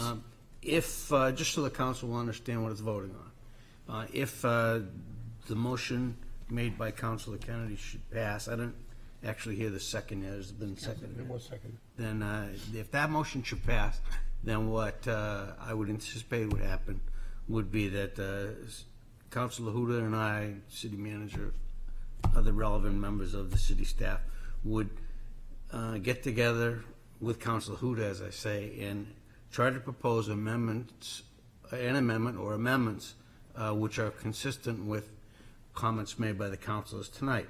Now, in the meantime, this ordinance remains at second reading and can be amended, of course, at second reading. So while it is still at second reading, we would bring those amendments or amendment back to the council. Council can choose whether or not to make that an amendment, and then the council would vote where the ordinance goes next for third reading, for example. So the maker of the motion will hold second, if the second agrees, will hold second reading open so that discussion can take place. Second agrees. The only thing I'd like to add to that is if you'd like to still have continued, not that we have, as far as an audience with anybody from the public that would still like to weigh in on Continue the public. public comment. I'm fine with that. The first agrees, is the second agree? Yes. Okay. All right? Yep. Assistant Mayor. Yes, I have in past meetings of the City Council supported rather consistently the initiatives of the good Councilor Huda in making some budgetary process improvements. And I like the concept of more oversight, and that includes over the auditing process. I am reminded of one of my experiences, my first few years of being involved in the legislative process in the House. Back in the 1970s, there was a Speaker of the House named Marshall Cobley who spoke to all of the legislators at one time when we had about 1,500 bills coming in. And he said, The question we have to ask is, if we pass this bill, what problem is going to be solved, or what problem is going to be created? And I think we have to keep that in mind in whatever kind of ordinance we pass. I do see two problems with passage or moving forward at this point with what I've heard so far. One is I think we could be creating not oversight, but politics into the situation of budgetary auditing and procedures. Secondly, I think the politics comes from, and I'm not looking at this current city council or the one in 2 years, but let's say 10 years from now, the process of selection of the independent auditing committee has to be by somebody in some process.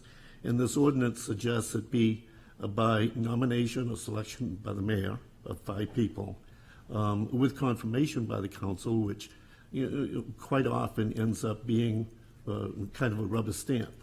It doesn't have to be, but it can be.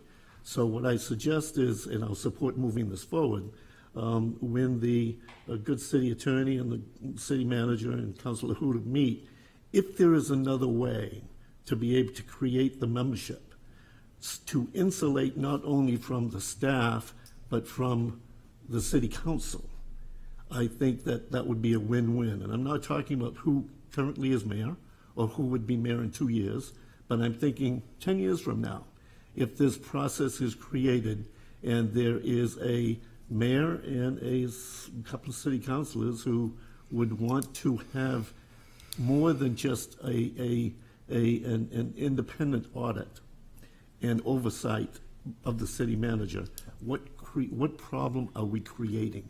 There must be a better way, I think, to be able to select those 5 members. I like the idea of the 5 members. There's plenty of talent in the city among people involved in finance and auditing who can be selected. But how do we best select them? So if you can solve that, I will certainly enthusiastically support the final end motion. But give that some thought, please. Councilor McEachran and then Councilor Kennedy. Yeah, thank you, Councilor Kennedy, for the suggestion of the pathway forward to support that, and hopefully we can find a resolution that we can all support on this.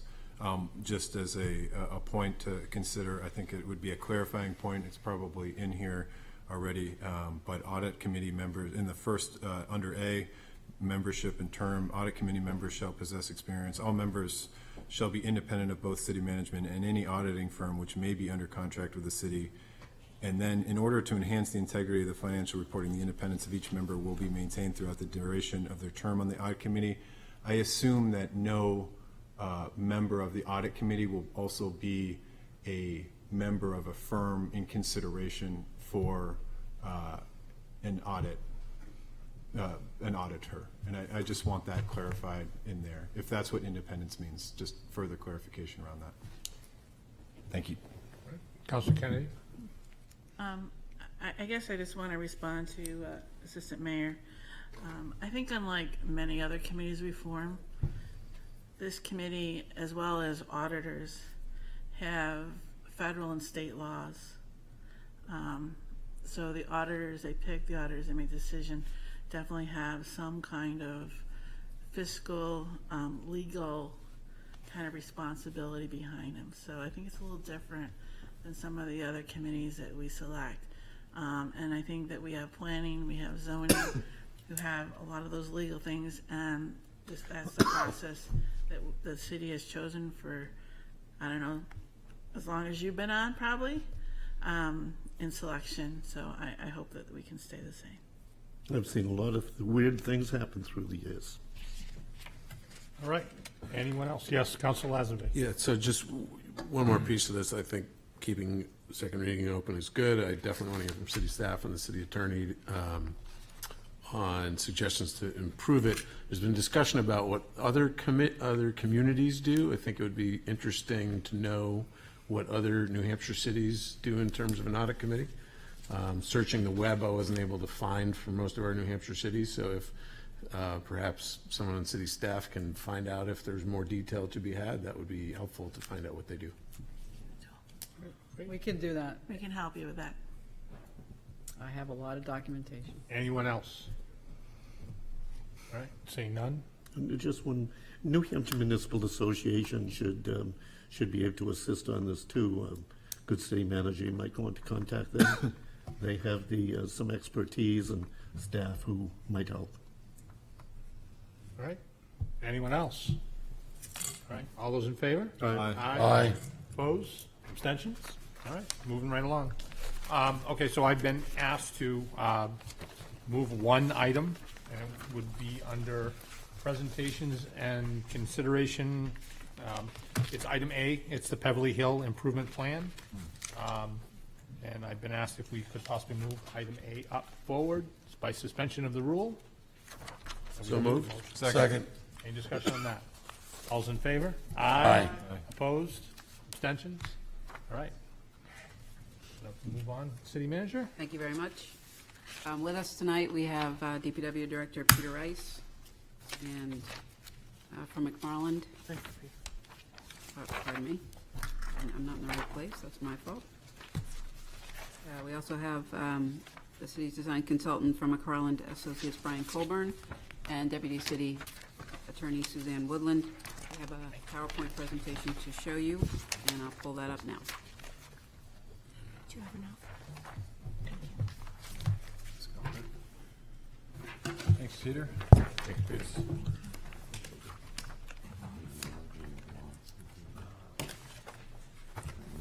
Good evening, Mr. Mayor, City Council.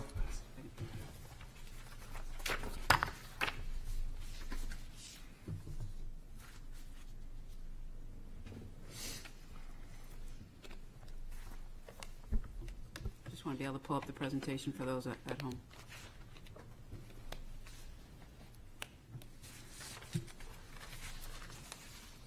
Bear with me one moment.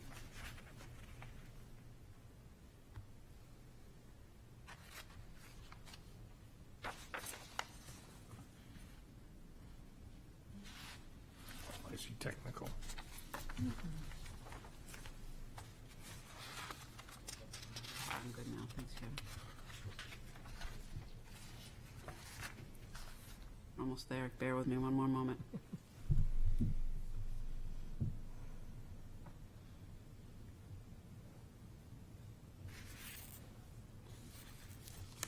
That's fine.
Chair now.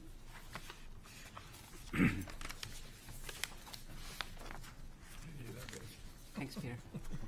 Thank you, Kevin.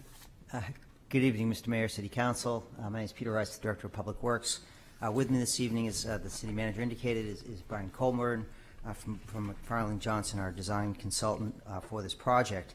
The goal this evening is to report back on the feedback that we heard from residents at the June 28th meeting, to provide a summary of the changes that have been proposed as a result of that feedback, as well as an additional alternative that was raised.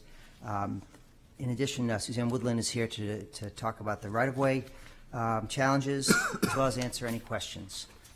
So with that introduction, I'd like to pass it off to Brian. All right, thank you very much. If you could advance a couple slides. Working on that.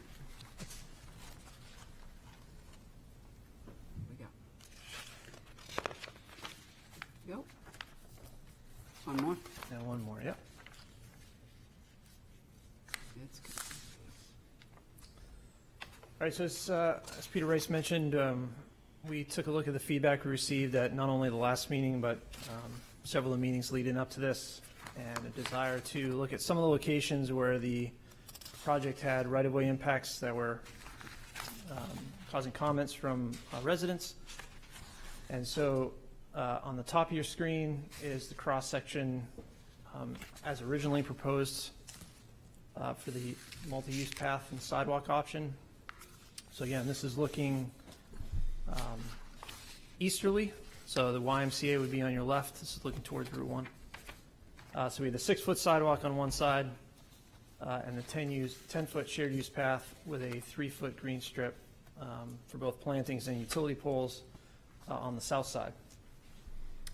To reduce that footprint in some locations where there's some critical width restrictions, we've looked to reduce the shared use path from 10 feet down to 8 feet and eliminate the grass strip. So that narrows the footprint by 5 feet. One thing I'll point out is we're able to do the path shifting relatively quickly due to low speeds, obviously, of bicyclists and pedestrians. As we get into some other options that would require shifting the road, obviously that takes a lot longer of a distance to shift traffic, that same 5 feet of distance. All right, next slide, please. Just take a moment to. So we've applied that reduced footprint in 2 locations. The first is at 515 Peverly Hill Road. This change has been presented, I think, the 2 previous public informational meetings. So again, this is a residence where it was the path was being placed on private property. The slope impacts were getting pretty close to the residence. So the owners requested that we look at reducing the footprint. So this is a small section. It's about 300 feet long where we've reduced that path width and eliminated the green strip. So the path only extends about a foot or 2 onto private property in this location. Next slide.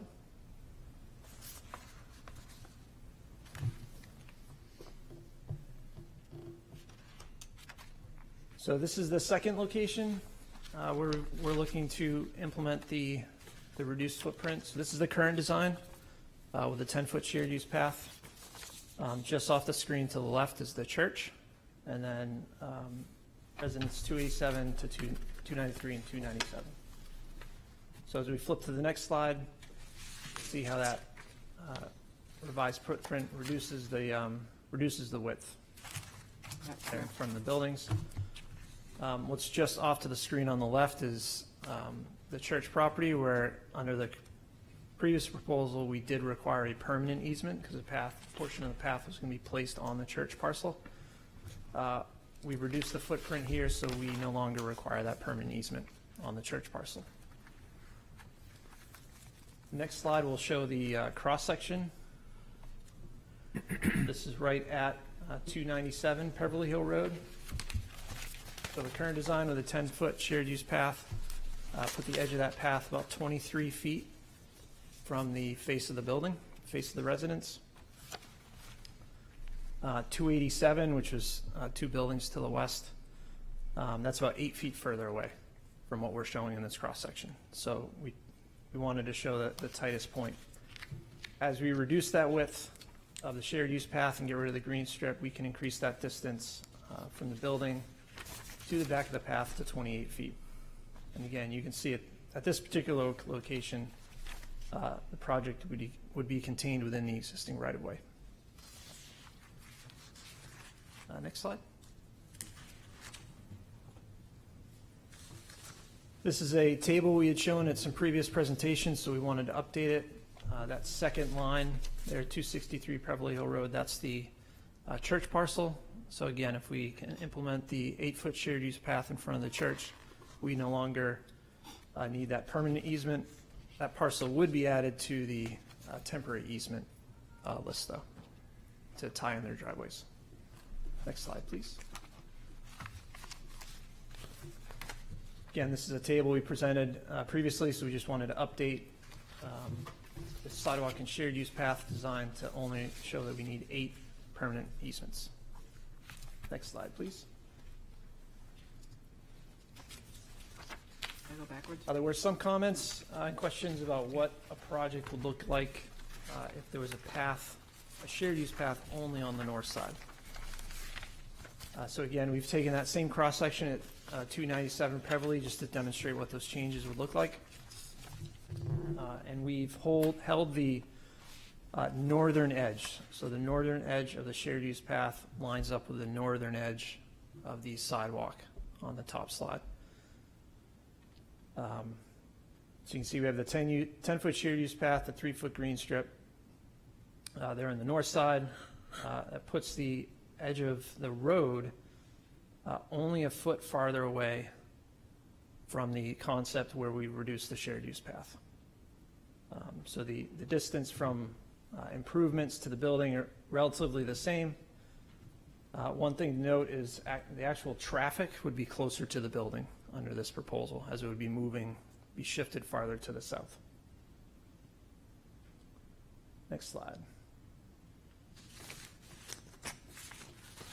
So we just wanted to highlight some of the reasons we had not shown the path on the north side up until this point. This was discussed at some of the public meetings that were held back in 2017, 2018. So on the north side of the road, there are 17 parcels with driveways, some of which are substantial, like the YMCA. There's also a daycare on the north side. There's also 3 cross streets. On the south side, there's only 10 parcels, some of which are not frequently used. And there's only 1 street on the south side, and that's actually just the ramp onto Banfield Road, the little slip lane. So the reason for placing it on the south side is reducing driveways and reducing street crossings makes paths safer. As I mentioned a little bit earlier in the presentation, putting that path on the north side with the green strip eliminates our need to make these compact revisions to limit impacts parcel by parcel. We can't just eliminate the green strip for say 100 feet, because we'd have to shift the whole road closer to the path, which would take hundreds of feet to do.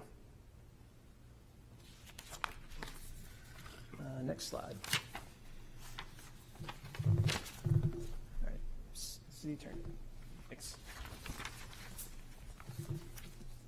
Suzanne Woodland, Deputy City Attorney. So I'm here tonight to help answer some of the right-of-way process questions.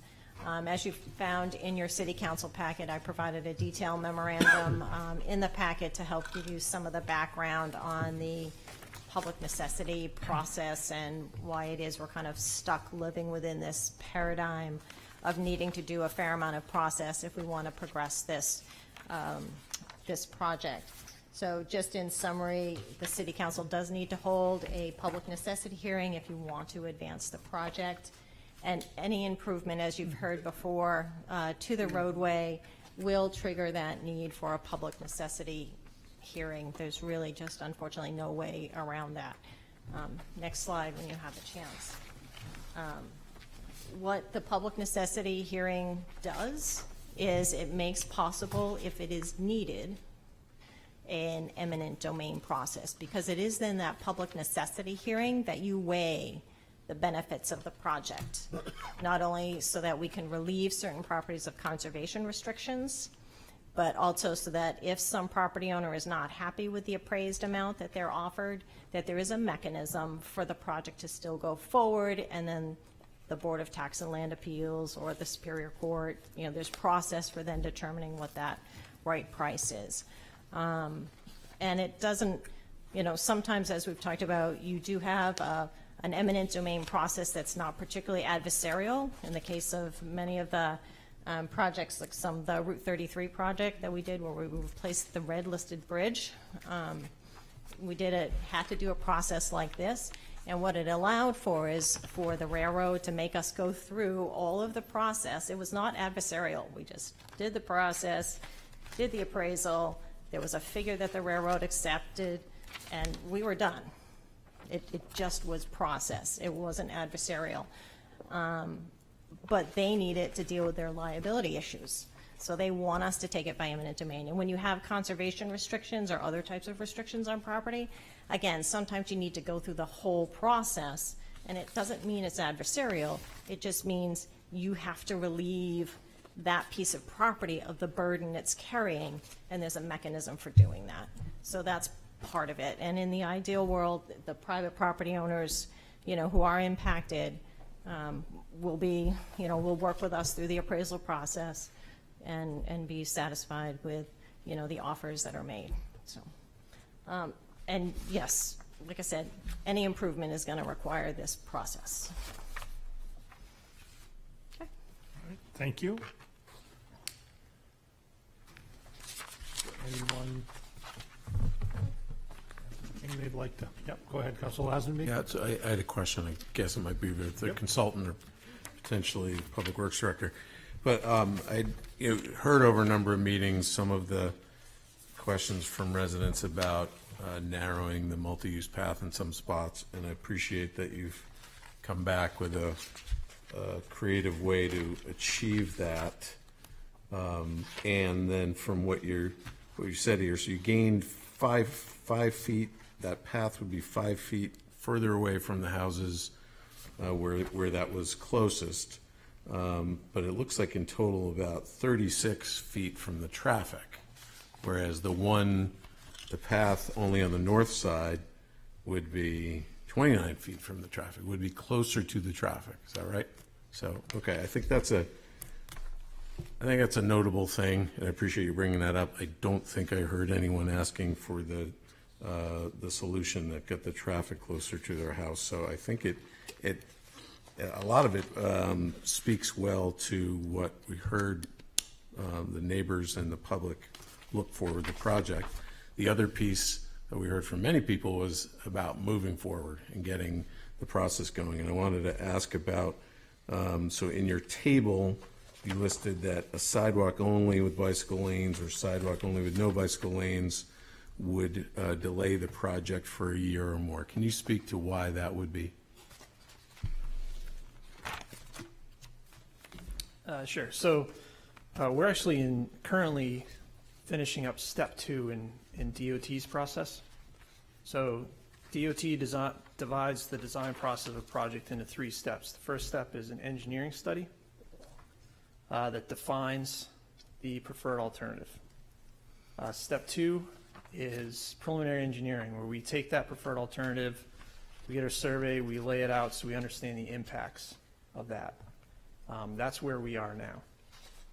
Our engineering study, which was submitted a few years ago, identified the preferred option as having the multi-use path on one side and the sidewalk on the other.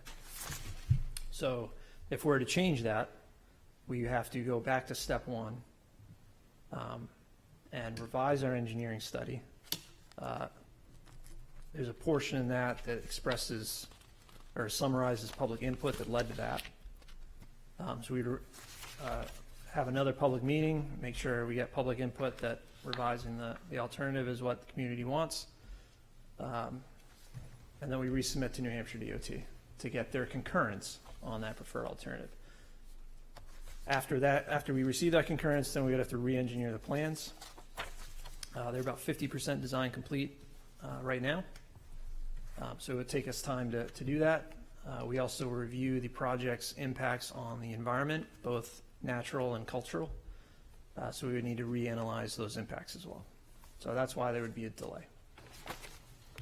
Follow up to that. So I appreciate the answer. And then presumably more time and more work doing that process means more cost to the city. And then with that, if I could ask the city manager of Public Works to share how much we have invested in the process thus far, that would be helpful.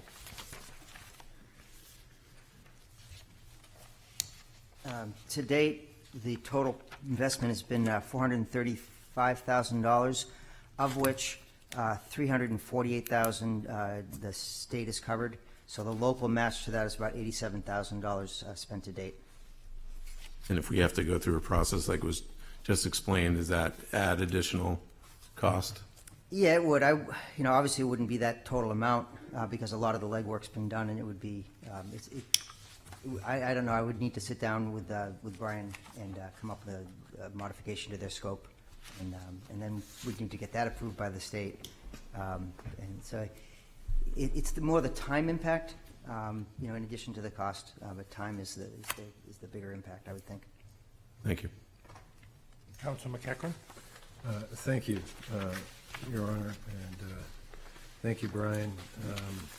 I just had a couple of questions on these, and really appreciate all the work that you've done, kind of coalescing some of the feedback, and I'm happy to see that there's a pathway forward, that's a bad pun, on the 8-foot lane that kind of takes some of that into consideration. And I just wanted to clarify that I'm looking at 297, which is the third house, or the first house on the right on page 4. We would be putting one path on the north side would be pushing the cars over to the closer to that house because of the larger shared use path, the grass strip, and I guess, why would they push over? Is it because of the way that, like, the road's not as easily moved as this design? Why would it push over, in terms of like having the grass strip there? So the reason it would push over is we need to, for both of those proposals, that as you look at the slide, the left edge of the improvement, we can't move that really any closer to the homes on the north side without making their driveways simply not usable. Some of those homes are so close to the back of sidewalk that they just barely have enough room to park a car. So we don't want to, if we kept the road in the same location and just shifted the path, that back edge of path would extend, halfway into their driveway, and they wouldn't be able to park without the car being in the way of the path. Okay, that makes sense. And then finally, I guess, is there any reference on page 4 on 297 where it's the reduced path sidewalk? I was trying to look on Google Maps and mark it to where the current, shoulder is at, like, how much of the blue represents the shoulder that's currently there on the 8-foot wide path? Like, how much front lawn are we, this is right away, but people come to expect this to be their lawn. How much? Sure. How much are we taking away in that plan? That number, unfortunately, I don't remember. The only thing I can offer up is when we were out there on the sidewalk and we painted the line, it would be 5 feet further in. Closer to the road. Closer to the road. Okay. Anyone else? Make a motion? Go ahead. I would move to schedule a public necessity hearing to allow the Beverly Hill project to move to final design. Second. Okay. Any comment? I'd like to amend. Okay. I move to put a 8-foot wide multi-use path to be located on the north side, the YMCA side, to match and align with the existing sidewalk on Beverly Hill Road between the YMCA and Marona Road, and between Marona Road and the DPW driveway. Having all sidewalks and the multi-use path on the north side will make the trip to Elwyn Park Plains Playground safer. Also, Second motion. Now you can describe it. Go Could ahead. you clarify what the motion is? Yep. I go too, I talk too fast? Okay, sorry. Are you talking about, is Elwyn Park in the motion? No. you No, can no, no, no. stop it. Okay. Okay.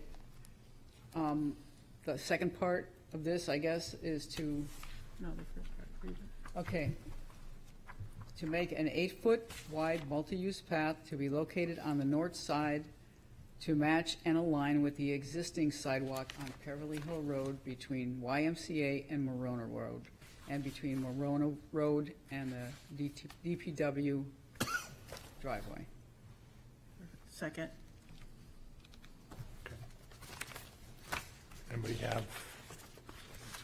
So, yeah, so is the idea to add that to the motion or to strike everything in my motion with that language? Yeah, my assumption would be to amend your motion, and that would be the, It would be strike everything. In yours, And to make. Strike everything about public necessity and replace it with that. okay? A question for the city attorney. If this amendment passes, which would essentially wipe out the intent and every word in the motion I made, could we then still propose the motion as recommended by the city and that I made after this vote for the amendment? Suzanne Woodlow will be in a better position to answer that question than I am.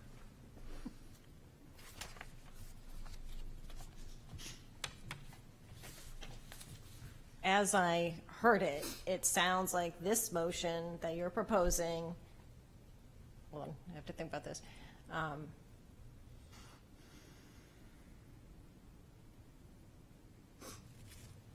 I would say not necessarily. I think you can take another vote because they're asking for a completely different design. You're asking for this It's design. completely different topic, Yeah, right? Okay. you're asking for the original design that we've discussed tonight.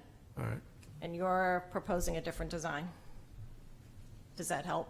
The question was if the motion passes, then that would authorize the different design.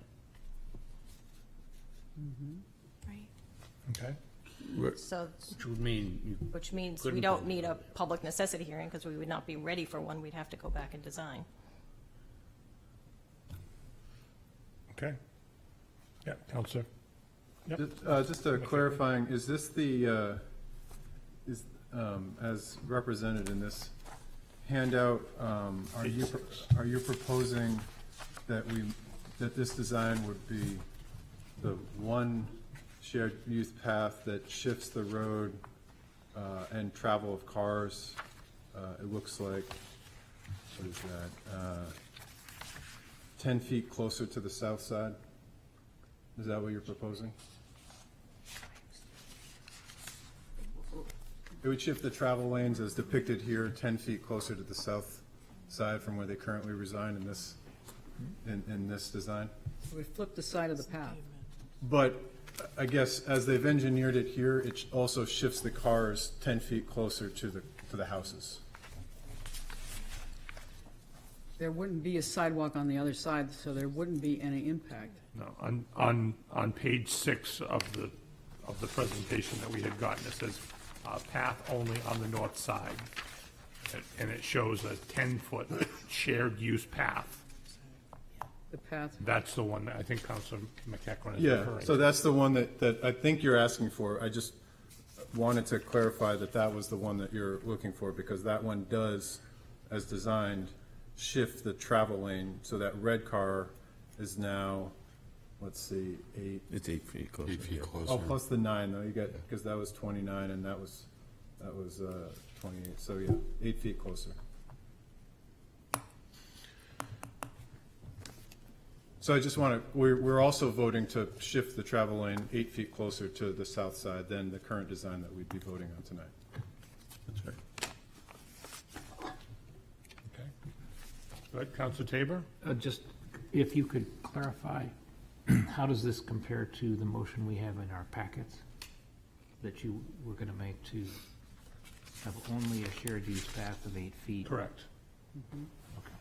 It wouldn't be both, which is what we'd have in the packet. And what legal is saying is the necessity hearing, in order to be able to move forward with the necessity hearing, if we were to vote on recommended motion tonight with everything, we would be able to move forward to that. And I believe what Suzanne is now saying is that we would not be able to go and do the necessity hearing.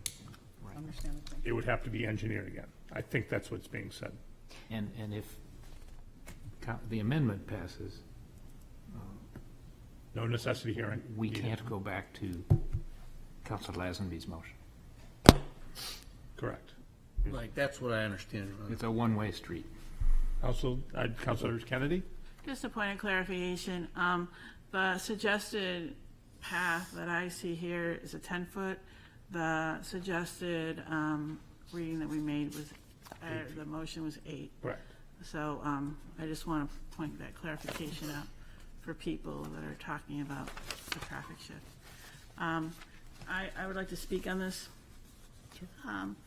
I have listened to a lot of people, and I always tend to listen to the residents that have to listen or to live with us every day. I also heard from the city attorney, Suzanne Woodland, that if someone took their or did not want their land taken through eminent domain, it would be a hard road to move forward. We've heard that now 4 times from you, and I'm seeing your hand shake, or head shake. I am going to support this because I think it truly does need a multi-purpose path. And I think this also is supported by some of the people that have already said that if a lot of the land's taken, if we take a lot of land, they wouldn't support that, which would stop the process. So I feel this is a nice compromise for people that want to have bike and want to have walkers. I feel that it's on the same side as the Y, which we already have a sidewalk on. And it will continue that process where we have a lot of kids going to. I think it'll be a nice way to get from the Y up to the Plains. So I'm going to support this because I think this is a nice compromise to a lot of the concerns. And I also feel that with this compromise, I'm hoping that the residents won't choose to move forward on cases of eminent domain in court, given that this compromise came from some of the residents that would have their property taken. So I'm going to support Councilor Huda's motion. The motion did come from one of the residents, and I'm going to support that. And I think it's a nice way to have a compromise of having bikers and walkers on Peverly Hill, not with the residents feeling comfortable with this on both sides, whether you're for a bike lane or worried about your front lawn. So I guess that's where I'll leave it. Thank you. Councilor Trace? Your Honor, I'm asking if the motion can be read again, because what I heard, and my apologies if I didn't hear it correctly to the counselor, I heard that they want, the amendment is to put a sidewalk from Marona Road to the DPW road. No. Okay, can you read? AI? Yes, please. Because I'm thinking, that's something entirely new. Okay, this is for an 8-foot wide, multi-use path to be located on the north side, the YMCA side. Right. Okay. To match and align with the existing sidewalk on Peverly Hill Road between the YMCA and Marona Road. There's a sidewalk there. Right. And between Marona Road and the DPW driveway. So the sidewalk is all along that side, and this would match. That's what that's saying. Okay. So I think there are pieces, I'm looking at, That are done. there's pieces, if you want to, go ahead, Peter. Just one point of clarification, and I just would encourage the council to consider a 10-foot wide, if you're going to go with a single path, is it the federal highway, or is it? The AASHTO guidelines are clear on the width of when you put that much traffic on a multi-use path, it needs to be a 10-foot path, not an 8-foot path. If you're taking, you're taking all the traffic that would have been spread out between two sides. You're also, just to be aware, and what I had heard, I appreciated Councilor Trace's question, because I initially had heard you say from the YMCA to Marona Road, then Marona Road to, but you're intending the whole length of the entire side with the three street crossings and the 17 driveways. Okay, I'm glad, I just need to be clear on that. And I would encourage you to consider the option of 10-foot where possible, and 8-foot, and those constrictions where you're not able to, where you can accommodate. So it's just give the engineers some flexibility to come up, where we're going back, we're not doing the public necessity.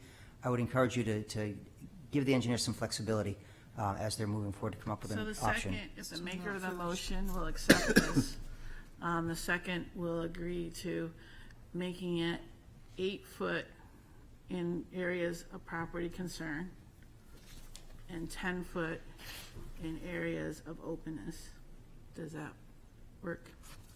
Does the second agree? Second agrees. I'd like to. You're the second. You're the second. I'm the first. The second. I agree. Okay. I'd like to add one more request, since this is a design, and one of the big things with the residents there was the speed. I'd like to also offer up for engineering that the travel lanes be made 10 foot instead of the current. You have 11 here. You still have 11, which would slow the speeds on the street.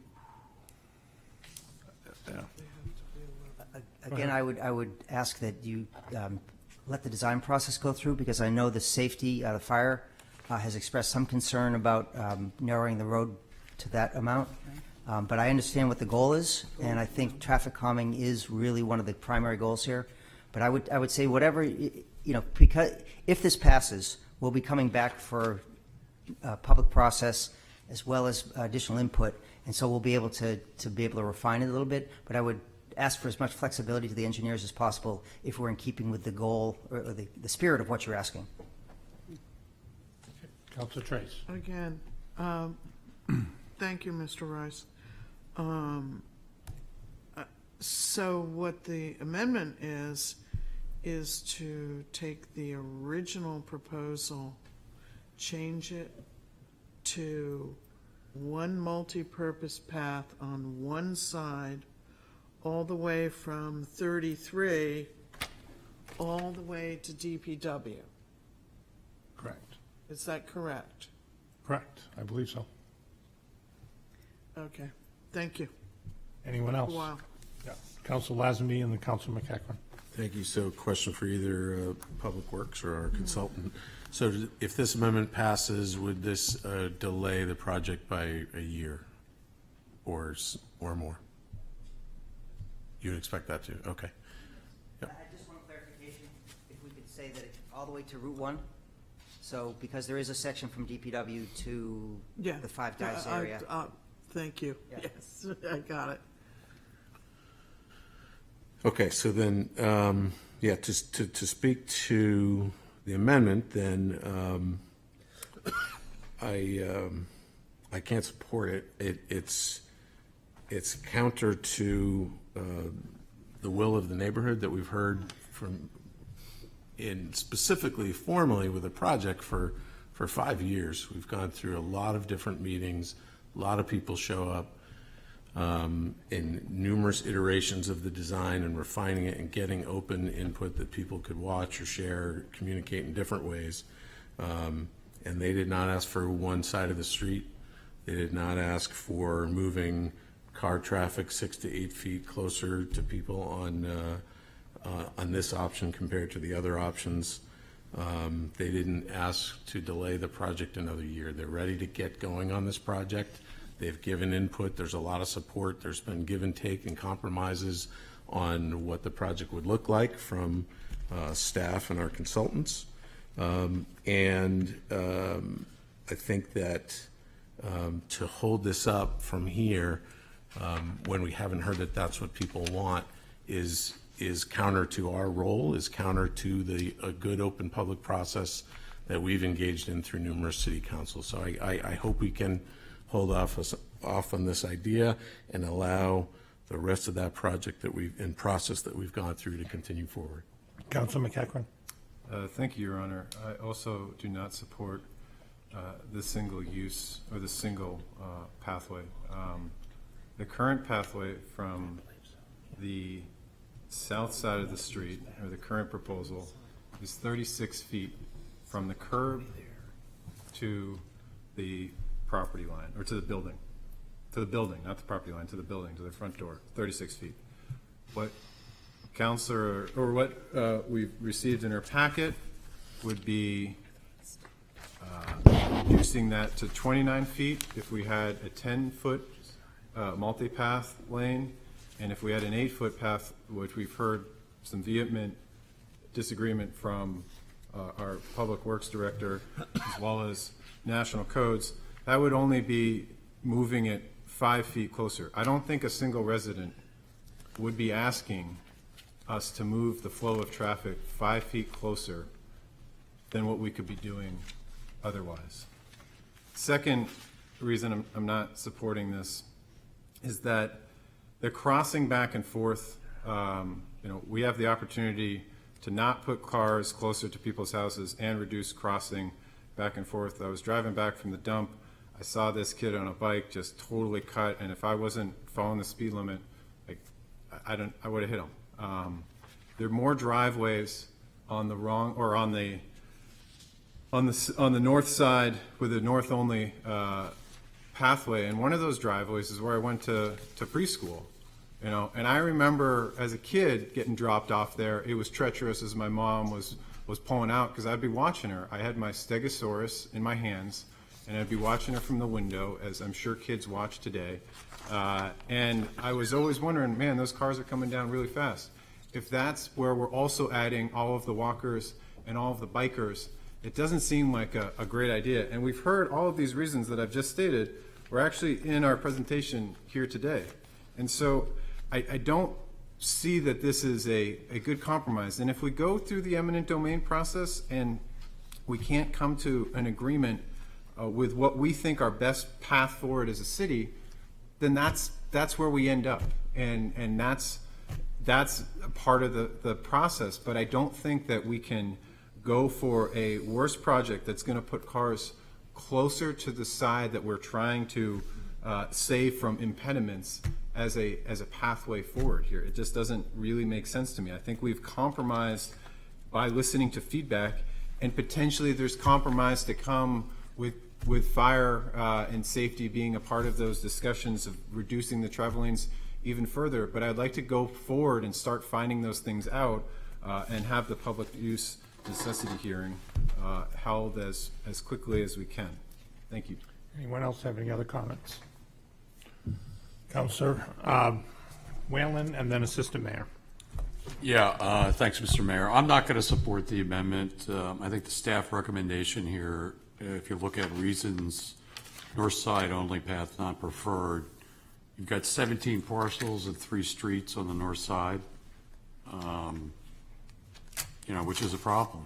I mean, it's just too many parcels. And on the south side, it's only 10 parcels and 1 street. So I'm not going to support the amendment. Assistant Mayor. Yes, I'm not going to support the amendment either. One of the first things I did when I got back on the city council back in 2014 was take some neighborhood walks. And 2 of them, one in the middle of winter, was along the Beverly Hill. Sorry you have to hear this, Mr. Mayor, but other than the frown that you have, the fact is that I learned during that trip, those 2 trips, that people expected us to act. Now, government does work slowly, but it's already taken some 6 years to get to this point, so I think it's time that we move forward, have the necessity hearing. I think that I'm certainly opposed to eminent domain whenever possible, but I think that the process of negotiating with the people involved is a win-win possibility. So let's do the job. A lot of people in that neighborhood need this. Lives may be saved by doing this sooner than later. And if we end up delaying this again for another year, the new city council is going to deal with this. I think we can at least solve it this year. Thank you, Mr. Mayor. Okay, Councilor Kennedy, and then Councilor Huda, and then I'm going to speak. I'm going to support this because we've been told by our city attorneys that if people question eminent domain, this project stops. And I have been told they are going to question it. I was trying to work in a compromise so that we don't stop the project. So you're talking about a year. let's just look at another eminent domain case, and I think around year 15. I wanted to move this forward. I thought this was a healthy way to do it. We heard people the other night speak that has going to have their property taken. They did a nice job, and they made this suggestion. So don't sit here and blame those that are trying to make a compromise, trying to move something forward with a suggestion that came from the resident that is definitely going to be impacted, that would allow us to keep a bike lane and a walkway. So, you know, I have tried. We have heard from our city attorney that that's going to be a problem, and I guess the residents will have to choose. But I, for one, tried to get everyone so they could get what they wanted on Peverly Hill Road. I'm sorry. Counselor Trace? I actually have a quick question for Attorney Woodland. I realize that it's not as important as the discussion of eminent domain, but it does fit in. And my understanding, if I'm correct, is that the storm drains, the abatement because you put in curbs with the sidewalk, that those storm drains will actually end up creating the most impact to homeowners. Is that correct with the taking of eminent domain? So you are correct that the need to treat the stormwater from the roadway is one of the critical impacts for this, and does impact two of the properties in particular, which is the Krupp property as well as there's one other property. So yes, that is in part one of the impacts that we experience, which is the need to treat the stormwater under our current permits. So, yes. So my question to you is, if this project didn't occur, would you still, as part of the new stormwater legislature and edicts that are coming forward and being presented to the city, would you still have to address putting in those stormwater drain systems, for lack of a poor vocabulary? So the minute you make any improvements to the road, really,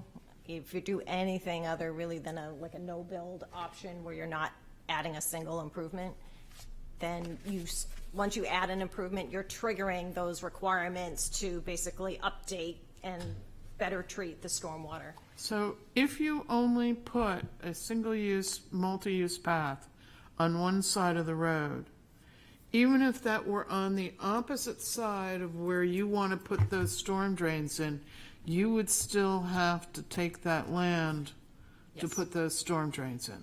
That is correct. There is no way to avoid a public necessity process. But like I said, a lot of times it is not adversarial, and that is kind of what we would always hope for. You do your appraisal, and some people are willing, are interested, would probably waive the appraisal and just say, look, I'm fine giving, my 2 feet or whatever to the city for this purpose. It depends. But we can't really have those conversations because of the federal regulations in this case.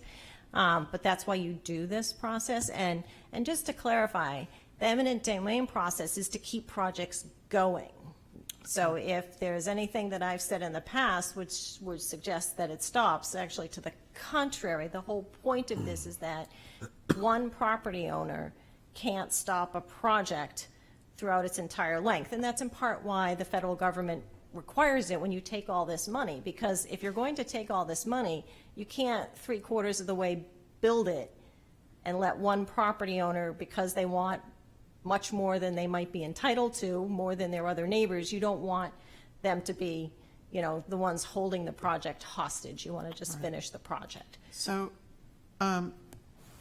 in point of fact, then, even though I understand where Councilor Kennedy and Councilor Huda were coming from in trying to help one of the neighbors, that it's very likely that those who would have been affected by sidewalk and multi-use will still be affected, even though there's just a single Correct. potentially a multi-use path. And does this stormwater abatement, does it have anything to do with the EPA at all and the consent decree, or is it two entirely different things? MS4 stormwater permitting in MS4. part, yep, which has been around for a while. Yeah, You know, but it evolving, has becoming no stricter. bearing on the consent decree or anything like that? Correct, it is not consent No. decree at all. Thank you. Okay. So I have one question for Brian, and it's the one thing that keeps coming up, or did come up with several meetings. The in-person one that we had at Peverly, everyone going on, and it had nothing to do, though I'm not a fan of eminent domain, is in your estimation, if we were to go and vote on this 10-foot path, one side, north side, everything that's gone in this amended motion, would this affect the funding of the 80% that we would be receiving from the state? So that with a 10-foot path on one side only, I don't typically like to speak for DOT.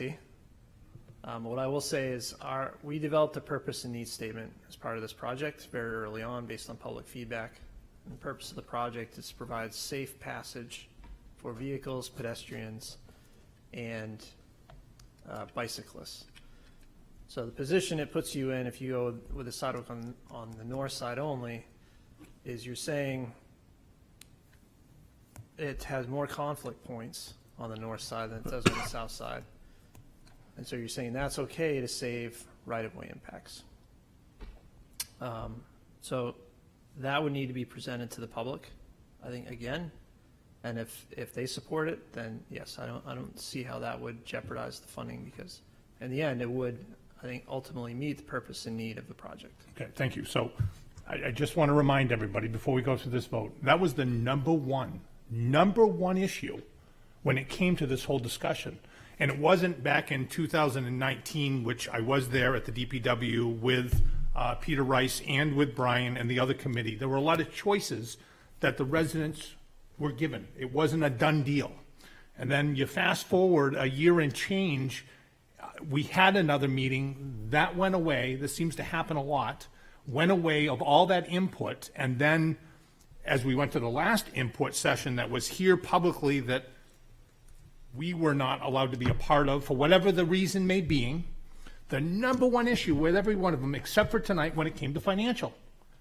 And the man just said that the financing end of this, we would not lose. I think it's a win-win to be able to go, excuse me, I'm not going to steal your quote, but a win-win situation would be, we had 3 people that came at that meeting and said that they will push back on the city if we go with the plan that they put in place. Let's compromise. That's what this is all about. No one asked about roads. Now I'm hearing, well, the road's going to be closer than the house, and that wasn't a part of it. That wasn't a part of any of the conversation. It was the number one financing, and we just got told. And we have a plan that compromises with 3 people that will hang up this project and put a delay on it. The right thing to do is this compromise. We had the 3 people that came here that said they will challenge. This was a compromise. They all said they would agree so the project can move forward. It might take a half a step back because we have some engineering to do, but ultimately this covers everyone. It connects the neighborhoods. It connects the kids to all, I mean, everything that came out of that last meeting. It does everything. I don't see why we wouldn't be voting for this. I will be supporting this amendment. Yes, Councilman McEachran. So a half a step back and a year in traffic engineering studies. So it will also be the same thing if it's compromised in court. Well, so as Attorney Woodland explained to us, we have an opportunity to compromise further with the affected parties, and that's with compensation. Right now, we can't discuss that at all. So if they decide, we have compromised still with the 8-foot path from a 10-foot path, removed it further. We didn't hear about how much this would shift the cars closer to their houses, because this wasn't a discussion point, because that was earlier identified. And the neighborhoods, as I understand, did not move forward with that previously because of those concerns, because of the concerns of the number of driveways on the north side, the fact that there's a school on the north side, and the fact that this will have the benefits of reducing speed while also not pushing the cars closer to their house. That's not something that I thought of or considered before tonight, and I saw this because I didn't see the engineering on that.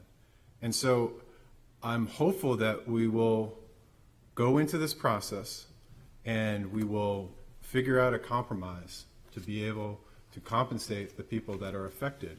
But I don't think saying the compromise is to not affect them at all and just really affect the other side of the street is a compromise that we should be in the position of making here. I think we have more opportunity to compromise and work to a solution with them. Okay, I'm going to put it to a vote, but I'll just say this, Councilor McEachran, we do not have the best history when it comes to eminent domain. But we're not at eminent domain. But it is an eminent domain. It is a procedure of an eminent domain, and we do not have the best. Papa Wheelies didn't do well there. Sanders Field did not do well at all with that, and we all know about the 15 plus that's going on now. Our compromise is we move forward with this, and everybody wins. And an eminent domain is not something I have supported. Councilor Lazenby didn't support the last time this council talked about an eminent domain. He and I were the only two that did not.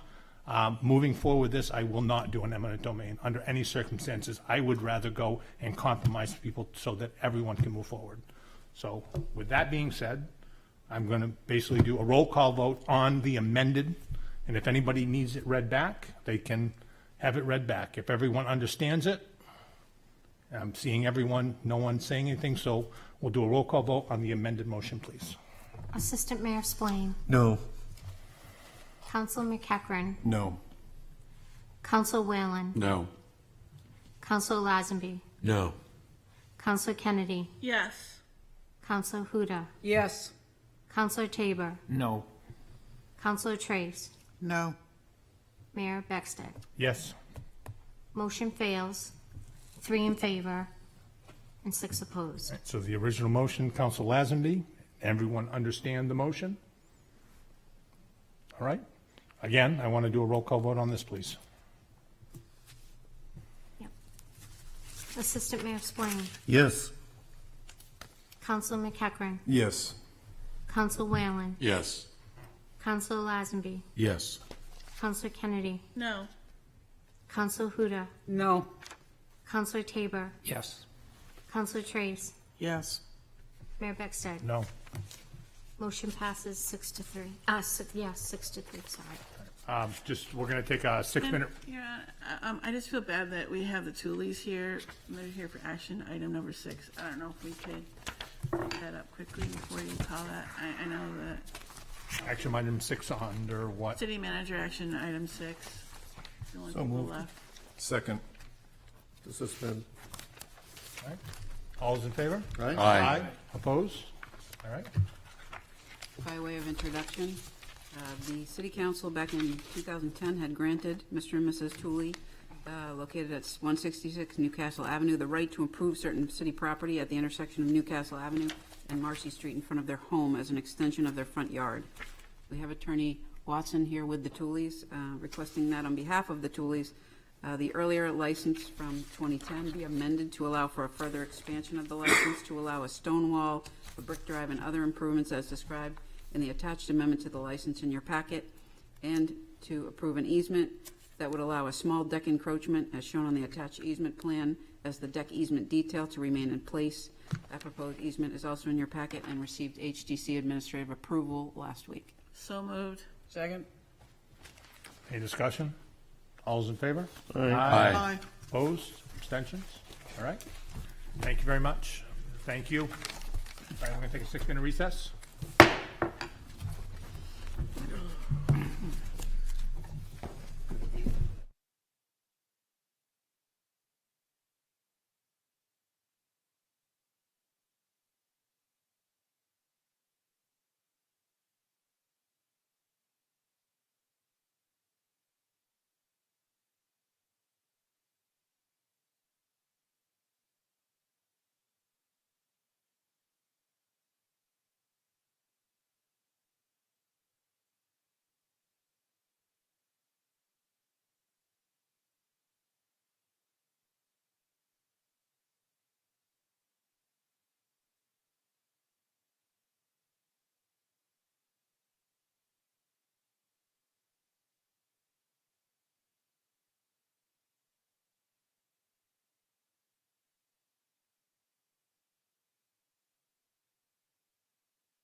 All right, I'm going to call the meeting back to order. It is 4 minutes of 10. See what we get with this, and hopefully we don't have to extend past 10:30. We'll see what happens. Council Whalen, you are the first one up. Thank you, Mr. Mayor. So I have 4 things under my name tonight. The first one is, the first 2 are action items from Park and Traffic and Safety meetings. First is a request to renew valet parking license for the 100 Club. And the sample motion is moved to recommend renewal of the valet parking license agreement for the 100 Club. So moved. Second. Okay? Yep. Anybody have any other comments?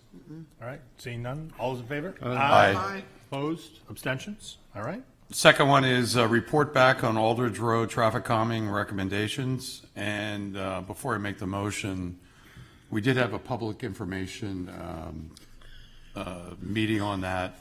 We had probably 40 residents show up, via Zoom, about a raised intersection at Boss Avenue. And I believe DPW is going to probably do that in-house. And the sample motion is and we're going to try to do that this summer, correct, Director Rice? Yes. The sample motion is moved to recommend a raised intersection of Boss Avenue to be added to the CIP and 2 more on Aldridge Road with locations to be determined. And if I get a second, I'll discuss it. Second. So the 2 other locations, we would do those this summer, but that requires extra drainage and some sewer work, so that'll be done at a later time. So our goal is to get the first one done, at least at Boss Avenue, for the residents. Great. Yep, go ahead, Councilor Huda. Yeah, I guess my question would be, you have in your motion that you're going to put it in the CIP, so is the money there now to do this? You said that in the second sentence, so. Yeah, I believe, Director Rice, if you want to, I believe the money is there to do the first one, and then the other ones would happen probably next year sometime. That's correct. The first one would be done through our regular paving monies, paving and sidewalk monies, because there's a little bit of sidewalk work that needs to be done associated with it as well. So that's the previously authorized and bonded monies. Anyone else have any questions? Seeing none. All those in favor? Aye. Opposed? Abstentions? All right. Okay, the third is, so in your packet, you have the Park and Traffic and Safety Committee action sheets and minutes of May 6th and June 3rd. And sample motion is moved to accept and approve the May 6th and June 3rd PTS, Park and Traffic and Safety Committee actions and minutes as presented. So moved. Second. Any discussion? All those in favor? Aye. Aye. Opposed? Opposed? Abstentions? All right, 2 opposed. Okay, number 4 is, and I'm going to change the wording here a little bit. Originally, it was going to be a request for approval of neighborhood parking program for Islington Creek area. And there's some, not issues, but some questions, some legalities in terms of fees and fines which have to be addressed. So the PTS is going to have a special meeting on 7/19 to go through those. As you probably know, we did have a second neighborhood meeting on June 10th to discuss, issues that certain neighbors and streets had. It was very well attended. And what's happened is city staff has taken all that information back. And in the August 2nd meeting, council meeting, in your packet will be the full program, so everyone can look at it on the council, and members of the public can comment on it. And I believe at that time, August 2nd, we'll bring it forward to the council for approval. We did get a unanimous, not vote, but approval of the Parking, Traffic, and Safety Committee to move it forward to the council for approval. So that's more of an informational item for everybody. So I'd be happy to answer any questions. Yeah, go ahead, Councilor Trace. Yes, thank you, Councilor Whalen. I attended that meeting, as you know. And what I'd like to make sure of, having been there, that as much as I am 100% behind trying a neighborhood parking program, that some consideration is taken into account for small businesses. Yeah, part of the meeting, the Safeway storage folks Precisely. Were there, and what I didn't realize is that there's a lot of small Yes, businesses there are.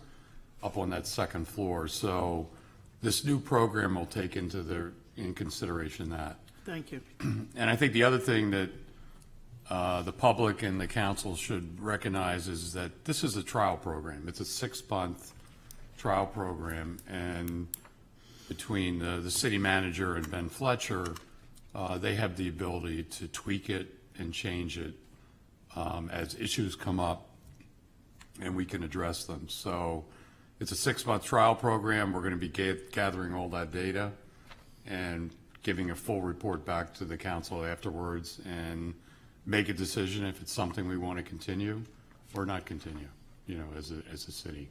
Thank you for answering my question. It's a long time in coming. Yeah, thank you. Anyone else have any other questions? All right, seeing none, so there's no action on that one that's needed, obviously, so informational. So moving on, Councilor Kennedy. Yeah, my first item under my name is a request for a charter change, and for those people in the public, this would go on the ballot. And my charter change request is, and also for those people that got the first handout, somehow there was something different than what I actually sent in an email. So I know you all got an updated version. The budget should be finally adopted no later than the last day of the fiscal year currently ending, should the council take no further action on or prior to such day. The budget of the current ending fiscal year shall be renewed and shall be deemed to have been finally adopted by the council as a budget for the next fiscal year. Second. I would like to have the public have a conversation on this. Many communities do it this way, where the budget resorts back. If nothing can be decided on the 30th, the budget resorts back to the current year, and then can be re-looked at a future date. I really feel that this is important because I sometimes feel that the council is at a little bit of a disadvantage. We get the city manager's budget at the time, and we don't have a lot of time to sometimes connect after we hear from our various organizations in the city, and really to do some research. And I think this really will focus everyone to say, let's, what we bring in the budget, and the city should really look at their finances and bring it down to in an appropriate manner. This year, I had to, Councilor Hooter and I met with some of the organizations of our city. And in there, we started talking about health insurance. And it wasn't making sense to me at the time because, again, in my profession, I deal with health insurance. And so I called the state and I called some other places to find out what the set rate was. And there was some flexity in that, which led us to have a conversation with the city manager and city staff. And we found out that there was going to be some money coming back to the city in the line of health insurance. The information wasn't offered. They didn't have to legally offer it to us. It's not in our laws to be offered. As you know, we tried to get that recently, and that did not happen. So I want to make it so that everyone has to do their best in making sure that we have fiscal responsibility so that we can show to our taxpayers that we have done our best to meet, to make sure their taxes don't go up. And so I would encourage us to look at this and put it on the ballot for November 2nd. Let the taxpayers vote and decide if they would like to have this change in the charter. Thank you. Thank you. I've got Councilor McEachran and then Assistant Mayor. Thanks, Your Honor.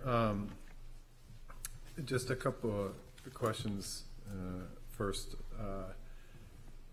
So if there is a, like say the state in a future fiscal year asks for more money than a previous fiscal year, and we don't pass a budget, it would revert back to the previous budget, but that budget would not be allocating the correct amount. So are you saying it would, because we would previously had given less money to the state is requiring more money, or Rockingham County, if there are expenditures that we do not anticipate, if that were the case, would the budget from a line item standpoint be the same, or it would just be the total, I guess, budget amount?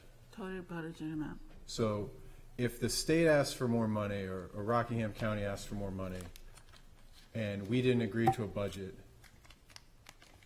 we would have the same total amount of last year, but we would have to make cuts in certain areas to reallocate those monies. That's the intent of that. So I guess I agree with the speaker earlier in public comment that I don't feel as though it's, our job to keep ideas. We represent the city of Portsmouth, and, if it's a good idea there. I don't know what these externalities would be, though. So if there were holdouts of the budget, we could see budgets that are much higher, knowing that the pain of having a budget not be passed would be that school cuts are not acceptable. I guess I just don't feel that this lends itself to being. It doesn't force us to make a compromise as a council on our priorities, and so I wouldn't vote for it. But I don't know if, as a counselor, I can keep it away from people. But I do have, I guess, concerns around the specific language that exists here. Like, what about COLAs, and would it mean, like, if we don't reach an agreement, then, like, positions are cut, and when would they be cut? Because the COLA wouldn't be. I'm assuming that the COLA is excluded from this. It's just a dollar amount, if that's the case. It's basically like it is currently, that if we don't agree, then it goes to the city manager's new budget by the 30th of June. So we kept most of the wording in there, and we just changed it that it would resort back. If we don't agree by the 30th of June, then it would go back to the budget of the current fiscal year. Right, and I guess some of the concerns that I have around that just seems to be more painful to me, thinking of like being on the council and trying to do that, because the alternative is then,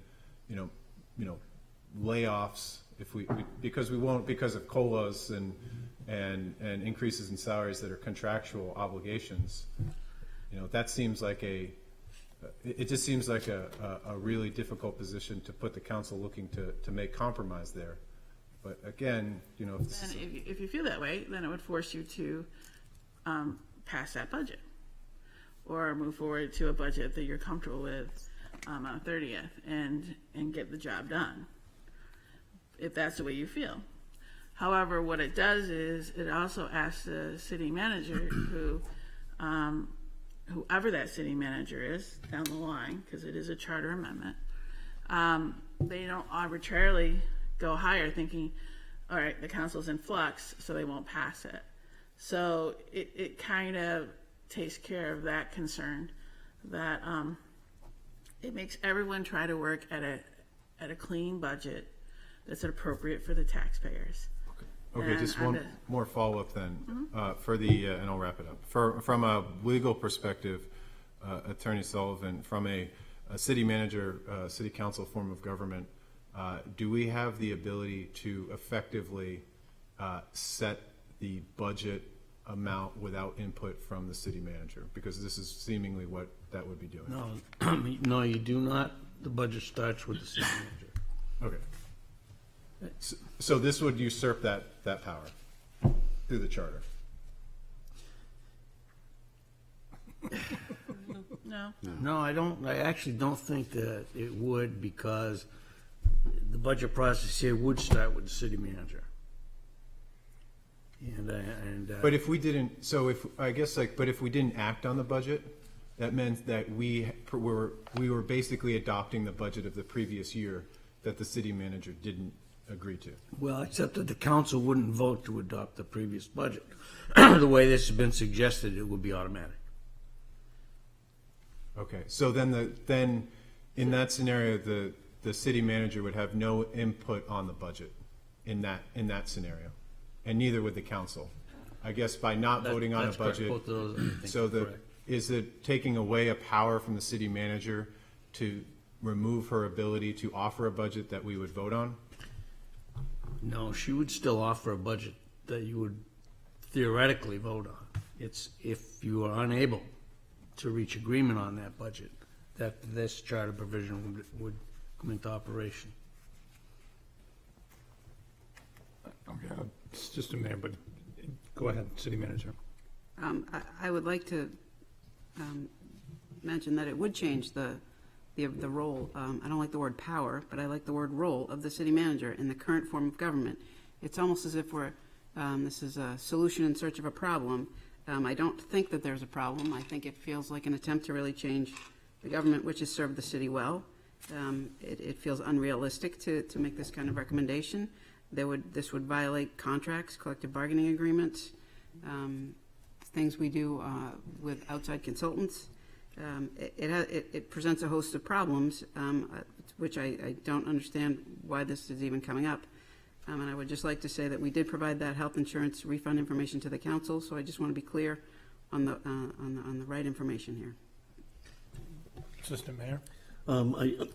Excuse me, I'm glad I can segue off of the good city manager, because this change, which is of one sentence in the city charter that currently sets up the budget process, it's changing section 713, date of final adoption of budget, kind of turns it around by saying that the budget must be approved by the city council by the end of the fiscal year, the end of June, or the current budget remains rather than the budget proposed by the city manager takes effect.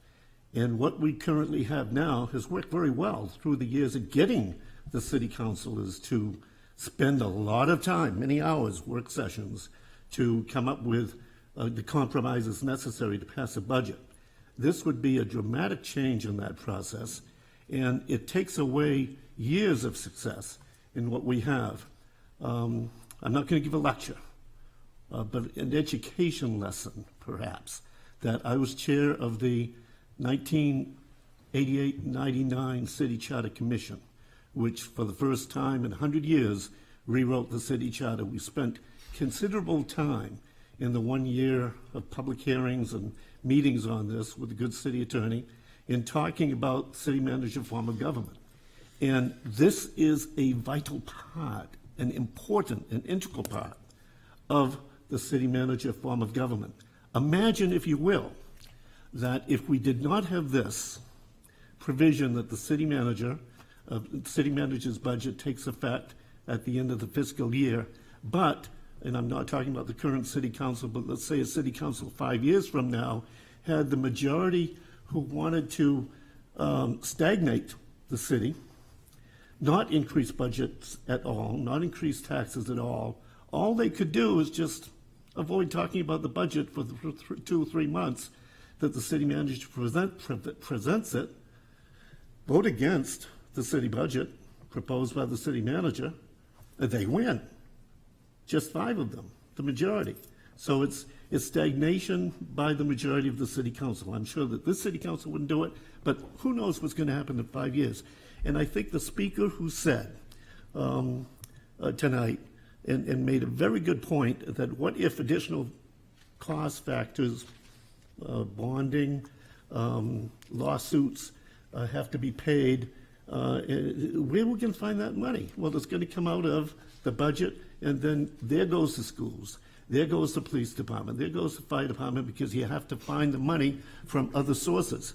I appreciate what one speaker said tonight, and he made a point that when you're talking about a change that goes to a referendum vote, why not approve it because it's going to be voted on by the voters? Well, we can't do that for every item in the city charter. There's dozens and dozens of city charter changes that people could come forward to. We're not going to approve all of them. So I would support having a conversation about this change, but through a public hearing. Let's do that. Let's set something up that we have voters come in, people come in and talk with us about the changes, this change that they might want to make, and I think we have to do that anyway before sending it on to anybody. But certainly I don't think that we should be sending it just to the November 2nd ballot. We know what that would create, and that would create an effort by sloganeering, saying, if you want to keep the budget down, if you want to stop taxes from going up, come out and vote November 2nd, and be sure to vote for this referendum question. And I don't think we want that kind of politics. Okay, but, and you're right, Mr. Mayor, that we would have to go to a public hearing, we'd have to have all of that, but nevertheless. But I think that we can do that without passing anything tonight. The public hearing discussed by the assistant mayor is not optional. It's mandated by statute.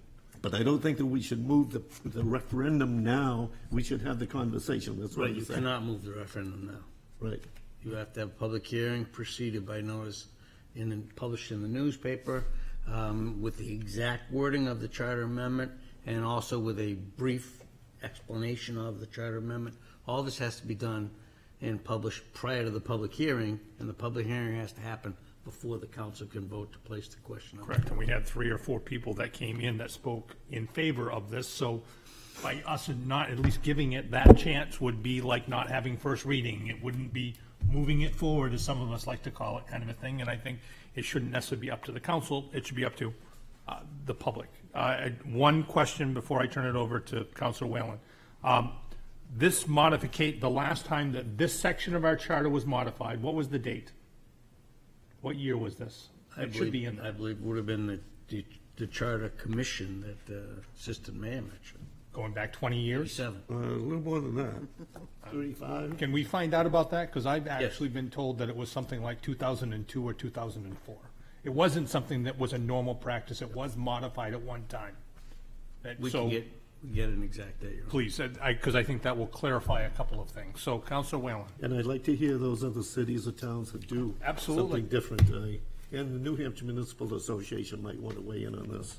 We need facts, not politics. Yeah, I'm in favor of Assistant Mayor Splain's, thoughts about having a discussion on this. But, when was I've lived here since 1990. I can't remember when the city manager's budget became the budget. Yeah, it never does. It did one time. Because you have the I discussion. mean, one time. it's I look at my job as a counselor. I mean, one of the primary jobs we have is how to spend the taxpayers' money. I mean, that's part of it. And I look at our city manager as a CEO of a $125 million company. She has an obligation to put together a budget, get the staffing right, and, we've got to work with her. That's our primary job as counselors, to do that. To obstruct that or try to change that, I think is just wrong. But that's just my opinion on it. I think, our city manager in this form of government is running a $125 million company here. And she should have the ability to set up her own budget. And we're acting as, the board of directors, pretty much questioning her on everything. That's the way this form of government is set up. And this would be a big change. I mean, not so much for this council, but in the future, it's just the mayor explains right. I mean, you could have people who are on the council that want to obstruct everything, and we can't get anything done, you know, with this type of change in the charter. Thank you. Anyone else? Yeah. So do I need, well, do I need to amend the motion from what I'm hearing? If that's something Can you're I- looking to do, so Can I speak first? I've had my hand up for a while. go ahead. Thank you. So, I'd like to address everybody here. Many other communities do this. We are one of the very few that lets it revert back to the city manager's original budget. To address Councilor McGeckern, yes, the expenses go up. Yes, the revenues go up also. Whether we have a budget over here is a budget, and reality and what's happening is over here. It still comes in. The problem is between agreement of the council and the city manager and what is proposed. The second thing I want to remind you of is just like we did this year for McIntyre, the budget is done, it's approved, it's appropriated. We came back with an amendment. We changed it for McIntyre. There's nothing that says you can't do that if we can't agree on anything. So when you look at what you had last year, you obviously had enough money to cover all the expenses and everything that was there. You're back to your starting point, and that's all this is doing. So it's not as big a change as you think, especially as compared to everybody else in the state. And that's what I have to say. Councilor Kennedy? So it seems by the city attorney, I need to amend my motion to have a public hearing on this charter amendment. So in my motion, I will include a public hearing. I will second that. No, parliamentary inquiry? Go ahead. Your Honor, I think you need to pick a date so that we can publish the notice, and Okay. city clerk and I will do all the procedural steps. We've done it before. So a public we need a hearing on August 2nd. Yes? We have a meeting Well, then. I don't know if that is Enough enough time in accordance with the charter, because I think it May not be requires, time to get the notice published. I think it requires 30 days. Okay, so it would have to be the second meeting in August. Is that still going to meet all the criteria that we need? We still have to, the state has to go and verify. That's a separate step that does have to be followed, Your Honor, when the council determines to put the charter amendment on the ballot, but before it is actually ordered onto the ballot, it has to be sent to the Secretary of State, the Attorney General, and one other state official, Okay, so, the Commissioner of the Department of Revenue Administration. so I And they guess, have to be given time to respond. so in your experience, I mean, I'm looking at 10:30, I'm looking at it, it's July 12th, we're looking at August 2nd, or 3 weeks after that. Is it feasible to go and have this debate, or do we not have this debate? You guys are the ones, give your opinion. I know it needs 30 days, clear 30 days, and plus the time for advertising, which you got to figure in an additional 4 days. So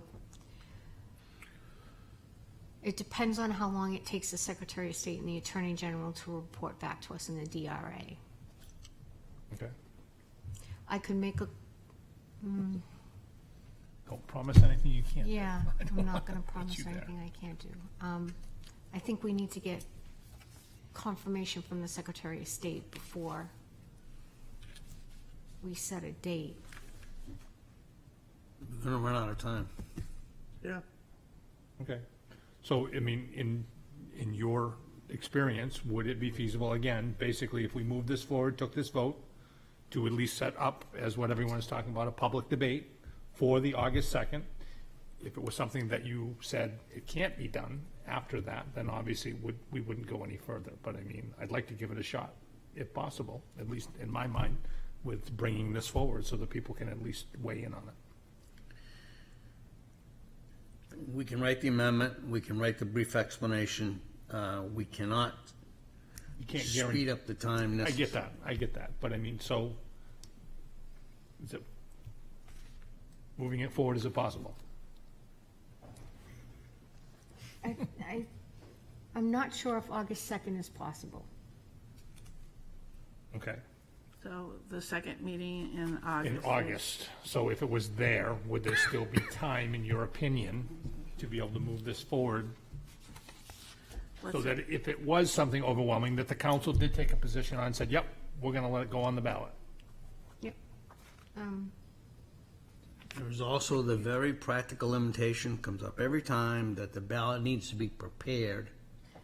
Right, so the ballot needs to be prepared by the second week in September to allow for us to have enough time for the printer to make the sample ballots and the proof for me to approve, as well as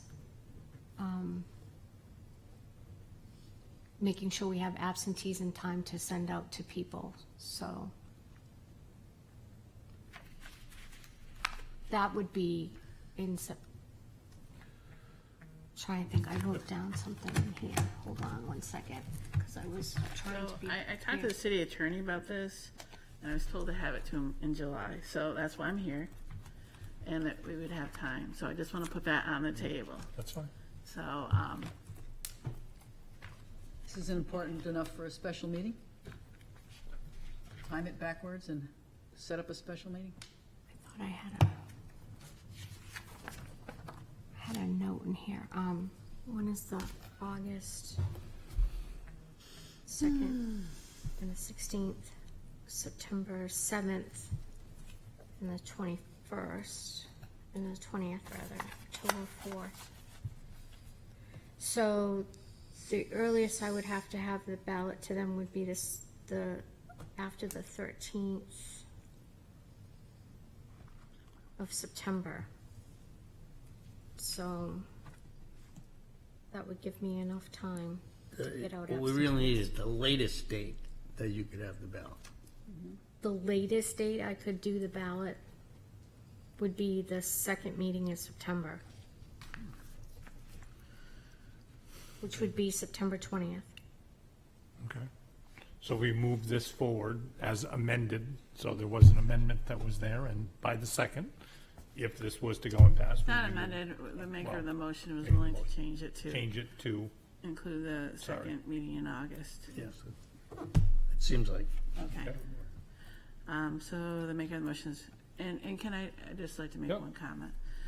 Did the second agree to that? A second agrees. All right.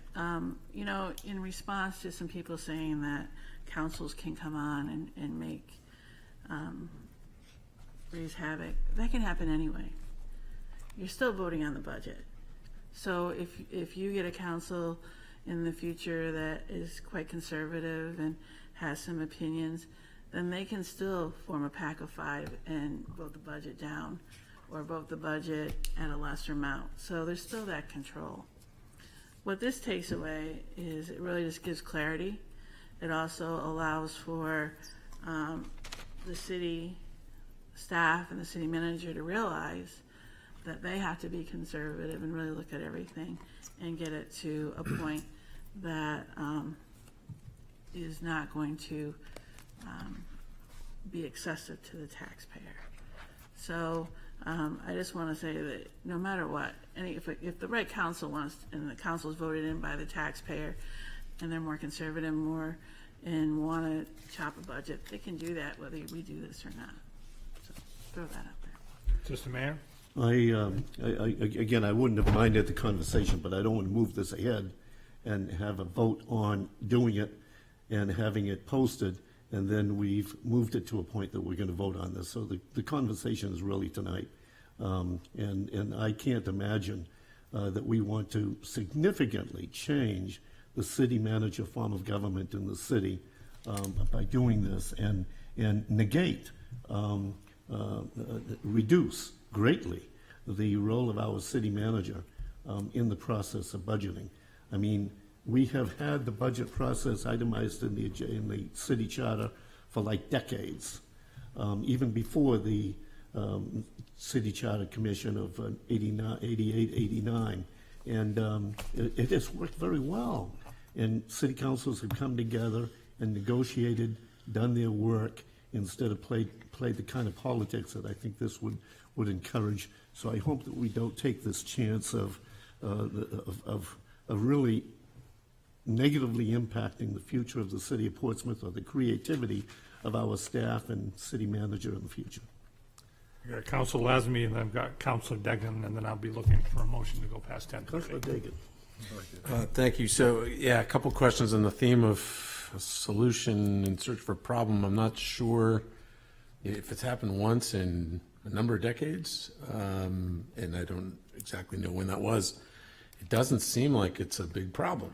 I haven't heard, we heard people respond to an agenda item up here, but I don't think we've heard from the public. It's not like there's been a widespread petition in the city responding to how this council or any previous council has done the budget process. So I guess I don't understand what's wrong with what we have there and what we're trying to solve.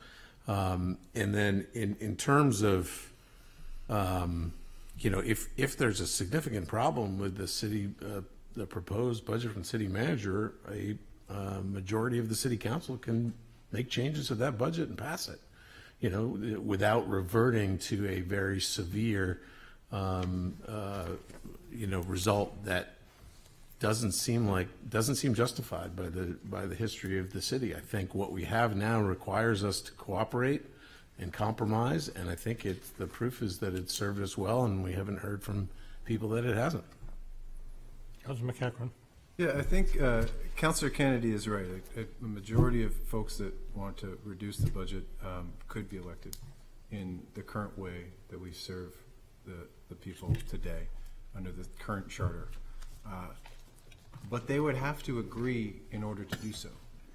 And that is, that's the most fun that I have on the council is I know, don't agree with everyone all the time, and certainly people don't agree with me all the time.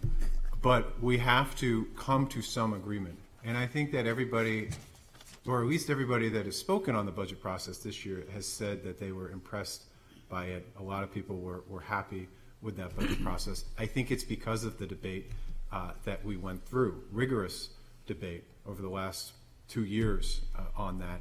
And to be able to say as a majority of 5 saying, you know what, I don't like it. I don't want to point out to where I don't like, but it needs to be cut. And if you can't come up with big cuts, we're not voting for anything and it's going to all go downhill. That's not a position, a bargaining position that I want to see us as a council. So I will not support moving this further tonight. I think it's a solution in search of a problem. I'm happy that we had the debate tonight because I went in thinking that just throw it on, but to the assistant mayor's point, there's a lot of things that we could add to the council agenda or as a referendum, and I don't think this is something that we've heard as much about. Your Honor. Okay, yep. I also don't think this is a wise policy in a city like ours that has a growing tax base, and we've seen in the data growing demand for services and public safety and elsewhere, call volumes and things like that.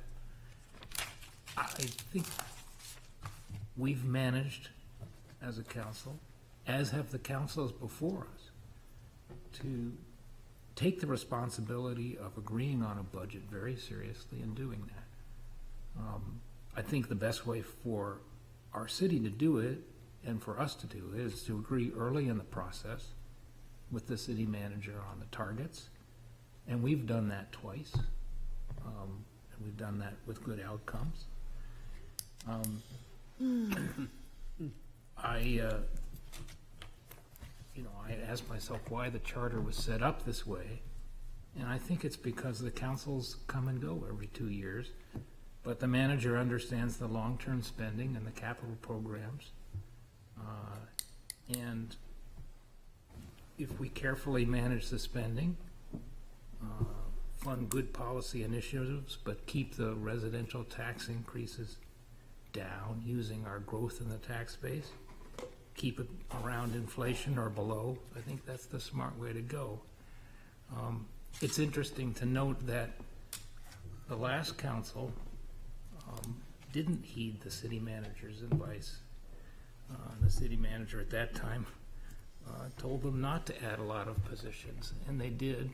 And the voters felt that in the impact in their tax bills. And the council changed. I certainly heard that when I was going door to door. I'm sure some of you did too. So we could have another council that, as we've talked about, is a very draconian cost-cutting council, and the impacts would be felt in the schools and in response times and public safety and in infrastructure and roads that aren't kept up, and the voters would swing the other way. So I think there's some good sense to the way the charter is set up now, and it has lasting value. You know, and what we do on this could affect councils for decades to come. All right, thank you. Very quickly, so we can get this voted on. Councilor Trace. Thank you, Your Honor. Well, I do agree with the gentleman that spoke earlier this evening that the charter is the residents' charter, and that we are elected by the residents. We're also elected by the residents. We're all individuals, and we all worked together on the budget. And so I'm very hesitant to not take that charge seriously and understand that the residents expect us all to uphold the commitments that we've made to them during the election process, and that it's our responsibility, as numerous people have said tonight, to work with each other and come up with a budget that the council proposes to the city manager as a result of her budget. And so I'm a little, while I respect Councilor Kennedy for what she's brought forward, and I respect the gentleman who spoke, I still believe that we as a council were elected to negotiate with each other, to come up with the best damn budget we possibly could. And I don't want to see anything wreck that. That's the blunt back of the envelope.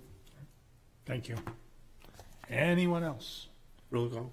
Okay, we'll do a roll call vote on that one, and I just go and point out for clarification so everybody knows that a budget, in order to pass, I do believe, and correct me if I'm wrong, actually takes 6 people, not 5. So just, I just wanted to point that out when it comes to the budget. City Attorney? It's 6. It's to amend afterwards. It's is a 6. majority. Majority to pass. 6 to amend it afterwards. Right. So majority to pass, 6 to amend afterwards, after the passage. Good. Thank you. Roll call vote, please. All right, so is it the amendment? Was there? Yeah. What are we voting on? So the motion from, there was no amended to There the was no motion. amendment. I just added, Okay, When she changed the, have a public hearing. yes, sorry. so that it fit And it was in with agreed it. upon, Correct. yes. So Assistant Mayor Splain? No. No. Council McEachran? No. Council Whalen? No. Council Lazenby? No. Councilor Kennedy? Yes. Council Huda? Yes. Councilor Tabor? No. Councilor Trace? No. Mayor Beckstead? Yes. Motion fails, 3 in favor, 6 opposed. On to item 2, Councilor Kennedy. Actually, before we do that, I need a motion to go past 10:30. So moved. Second. All's in favor? Aye. Aye. Opposed? Abstentions? All right, I got one. This one's easy. I have attached a memo, and I'm just asking to move it to the planning board for review with a report back to the city council at the August 2nd, 2021 meeting. Second. Any discussion? Can I speak to that? From the council, anybody? City manager?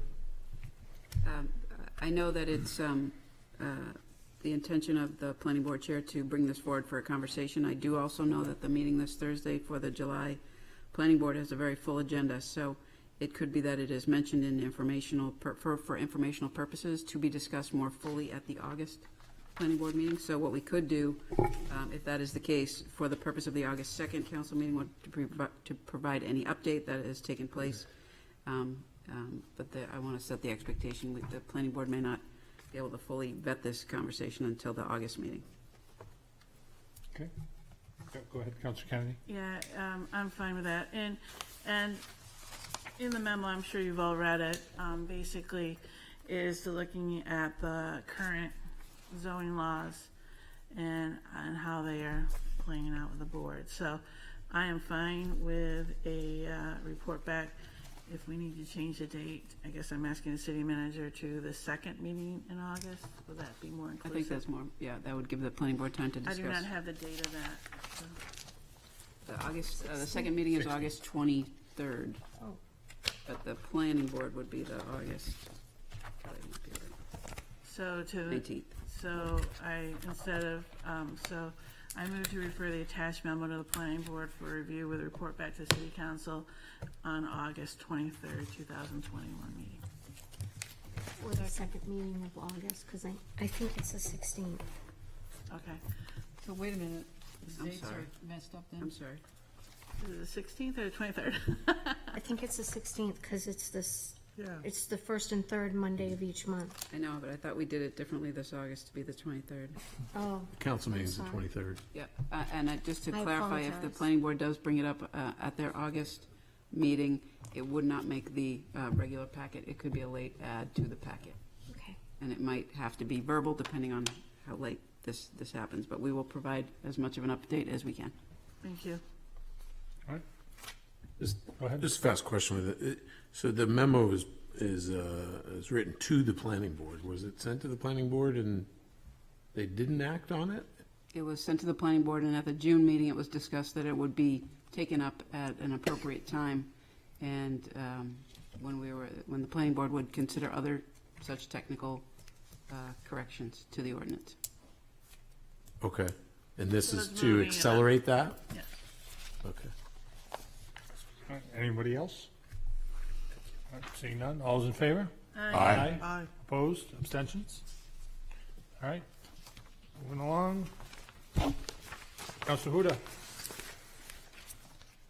Well, we went over this prior, and I guess I don't know what the process is, and I guess I have to withdraw this because it's already been voted on. It's already been voted So on, there so you isn't just- any purpose of doing this. Yep.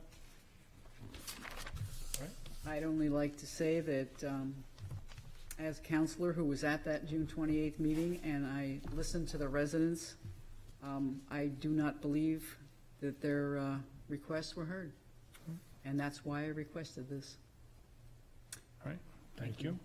All right, Councilor Trace? Under my name, similar to Counselor Huda, number 1, Beverly Hills Road, Complete Streets, public input meeting. Mine is more about the dynamics of the meeting and asking for a report back from the city manager from the interests of transparency on a list of the city councilors who attended that meeting.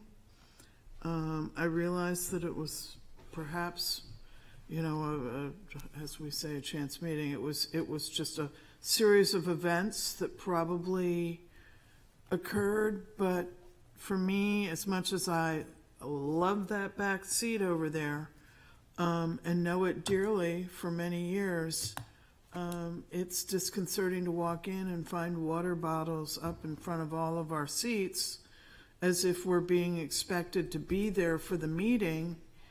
And then you have a resident who was actually here tonight who spoke publicly during that meeting asking, where are all my counselors? And 8 out of 9 of us were here. That is the honest, transparent fact. And I'm sure that the 9th was probably working very hard. So I think that in the future, maybe the best thing to do is to assume with any sort of meeting pertaining to any major project that this is a council that is very invested in the public and very invested in these projects.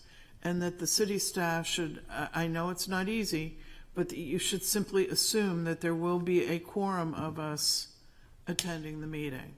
And it doesn't matter that I might live in the South End and this was about Beverly Hill Road. I was there, and I think that, to me, it matters that the residents that voted us in know that we're working for them, and we showed up. And so that is why I put number 1, and I think that as we voted on it, all I would ask is that city staff take notice that we'd like to be announced when we're, even if it is an illegal meeting of a quorum. I just want to state that I was out of state, and I had let the good city manager know that I would not be available for that meeting. I assume, sir, that you were working very, very hard. That I just made that assumption because I knew that if you weren't working or you weren't somewhere else, that you'd be here. So.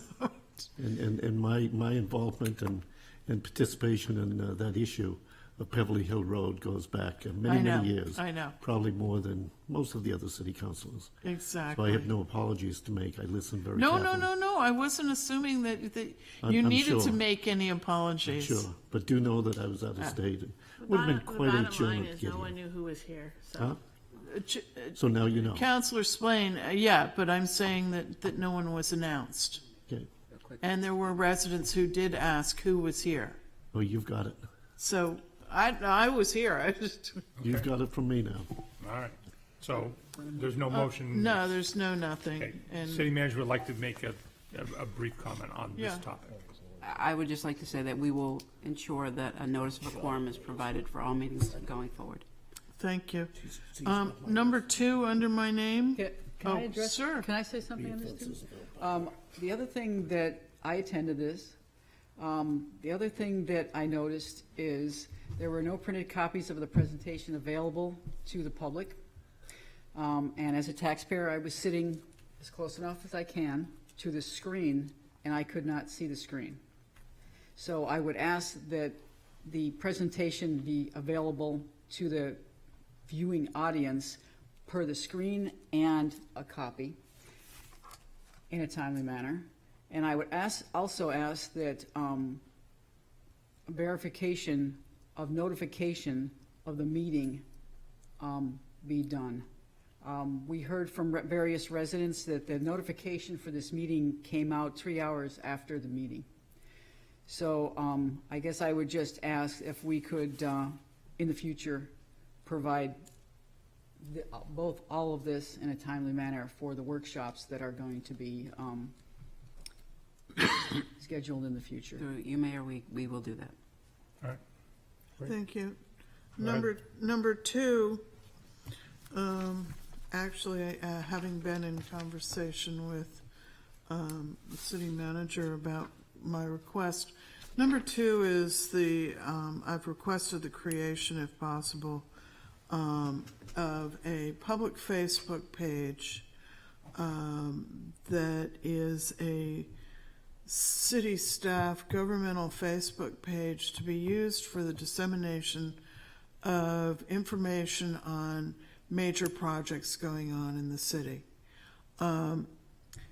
My feeling is when we all ran for council, we had the website by and large to look for information, and with the past city manager, it made some people feel that you had to spend hours hunting for information on the website. I think that a governmental public group to provide information on all the different projects going on in the city makes it very easy for someone who isn't exactly sure what projects are going on when and how, but they can go pretty quickly there. I think it's very easy to get bogged down even today, as good as it is in the city website. And I also firmly believe that whether you're a city councilor or whether you're someone considering running for city council or whether you are simply a resident in the city, that everybody should have the right to get the same information about the projects that we might get as counselors in an easy way. So I'll let City Manager Kennard speak to that. And I will thank those who have large public groups that are Facebook pages that have held up the task thus far, but I think it needs to go to the city to do that. So I'll let you. Can I address that quickly? Go ahead. So, in speaking with Councilor Trace and in understanding what the objective is to make sure that all folks can access this information, I know there's been a hesitancy on the part of the city to stand up a Facebook page that would need to be administered and monitored. So what we have done, effective this afternoon, is establish City Hall, Portsmouth, New Hampshire on Facebook. It will simply be a page that folks can follow. It will not be a place to comment. It will not provide any back and forth. It will simply be a place to post notifications and updates. If there are folks that read that and they share it with other people, that's great, but that will be the primary venue by which and method by which we disseminate information on social media, along with our Twitter account. Councilor McEachran, Councilor Kennedy, and then Councilor Huda. So I really like the idea of creating a public Facebook page, but I guess the concern with calling it City Hall is that it would be, I don't know if everybody's interested in following City Hall as much as I am. If we had a public Facebook page, I would want it to be, the City of Portsmouth or the official City of Portsmouth Facebook page. I would not want a City Hall Facebook page that lend itself to believe it was just a part of a conversation, along with the rec department page, along with other DPW. I would want us to take on the mantle of having a City of Portsmouth Facebook page, not having a group that requires moderation. If people want to have discussions on what's posted, they're free to share the posts that we have made on our official City of Portsmouth Facebook page to any group that they want to have that conversation. But to have a place where it's clear that it's not just municipal activity, it's the entire City of Portsmouth that would be pulling in, resharing posts from the rec department, making sure everyone see that. I think the clarity on this is really important, to have the City of Portsmouth, and if that's not available, the official City of Portsmouth Facebook page be the one where we set up to remove any doubt among other Facebook pages that might exist there. I have to say I have to agree with Councilor McEachran, and that was my intent originally, even to the extent that, as you can see, I wrote down that the page promote inclusivity to all and civility during conversations, not knowing whether it would be feasible at some point to allow conversations. But I do agree with you that it shouldn't be just specifically City Hall. That if, as you say, the rec department or the HTC or somebody, or other forms, the arts. If Prescott Park is going to do something and they want to post that there, then that's indeed a possibility. And I think it's something that's going to take some far more IT savvy minds than mine, Councilor McEachran, to come up with how this should work and how it should fit. But I think it's a start. And I do believe that city staff, to defend them in the title, didn't have a lot of time to come up with. So while I agree with you, City Hall, Portsmouth, New Hampshire is not the most, exciting or sexy name in the world, that maybe we can come up with something with a little time. I don't mean to, sexy or not, I just want to avoid doubt that I agree with there's, that there's sometimes confusion with what is an official mouthpiece, and we have city officials, city council members that share posts to what is seemingly a official group, or in the previous, when it had fell under a different name. I think we need to help clarify and remove as much of that as possible from an official city Facebook page, which I think social media is great for sending information out. It's terrible for having conversations on anything other than, cute pics of my kids. So I've got Councilor Kenny and I've got Councilor Huda. And cats, and food. I guess, whether it's named personally City Hall, if people want to follow it, they're going to follow it. If they want the information, they're going to find it. It is not for a conversation. It is for to gather the information, and where all the other names have been taken, that are pretty close to Portsmouth. I'm thinking that that's fine, because what it's going to do, it's going to depend on who shares it and who wants to get the information. Now, just another quick point. When you go in to sign up for various proposals, you can only sign up for 3 of the 17. It says you've exceeded your allotment. I know I've tried it. I know Councilor Trace has tried it. I know 2 community members who've tried it, and all you can get is sign up for 3. So I'm hoping that we can fix that so that if people want to sign up for the 17 things that are being offered, we can do that. If I may, Mr. Mayor, Councilor Trace brought that to my attention, and we're looking into that right now. I think that with the creation of a Facebook page like this, that will solve Councilor Kennedy's questions about the fact that you go in and put your email address in, and 4 into the long list of 17, you're shut down and told you've tried too many times, so you don't get any more of the projects. But this new Facebook page will solve that issue. Well, having 2 different options might be good, but I want to thank the city manager for doing a Facebook page, because I think it's time. Councilor Huda. Yeah, I just have one question. When this announcement came out, it came from the city manager, and it said it had been discussed with Councilor Lazenby, and this is in the opt-in. Could you please explain to the rest of us what that means? Councilor Lazenby sent me an email that memorialized the conversation we had had to say, hey, could you please explain, and I'm paraphrasing, but I'll look to Councilor Lazenby to tell me if this is correct. Could you explain the method by which people have the ability to opt in? So what we tried, under the heading No Good Deed Goes Unpunished, the idea was to explain to folks the various ways that people can avail themselves of information. So we talked about it. He followed up with an email, and as I am typical, as I typically do, if one councilor asks a question, I try to provide the answer to the entire council. Do I have that right? Yeah, no, it was like, I know there's some of the projects in the city you can opt in to get notifications about it, and so I asked if they could extend it to other kinds of projects that weren't, a project yet, right? So if you're in Islington Street, you can get updates about it, Islington Street, because it's a project. Beverly Hill is still in the works. So rather than people having to look or wait for things, if they sign up, they can get all the updates about projects that we have, still in a design phase or a concept phase. That was the idea. So it's an opt-in to a Facebook account, or it's No. This is the city web. Well, I think we're talking about 2 different things. Yeah. Okay. It's about updates on a project.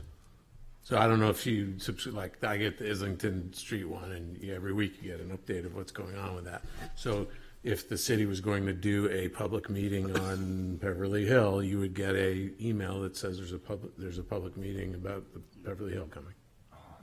Thank you. And I think email is good.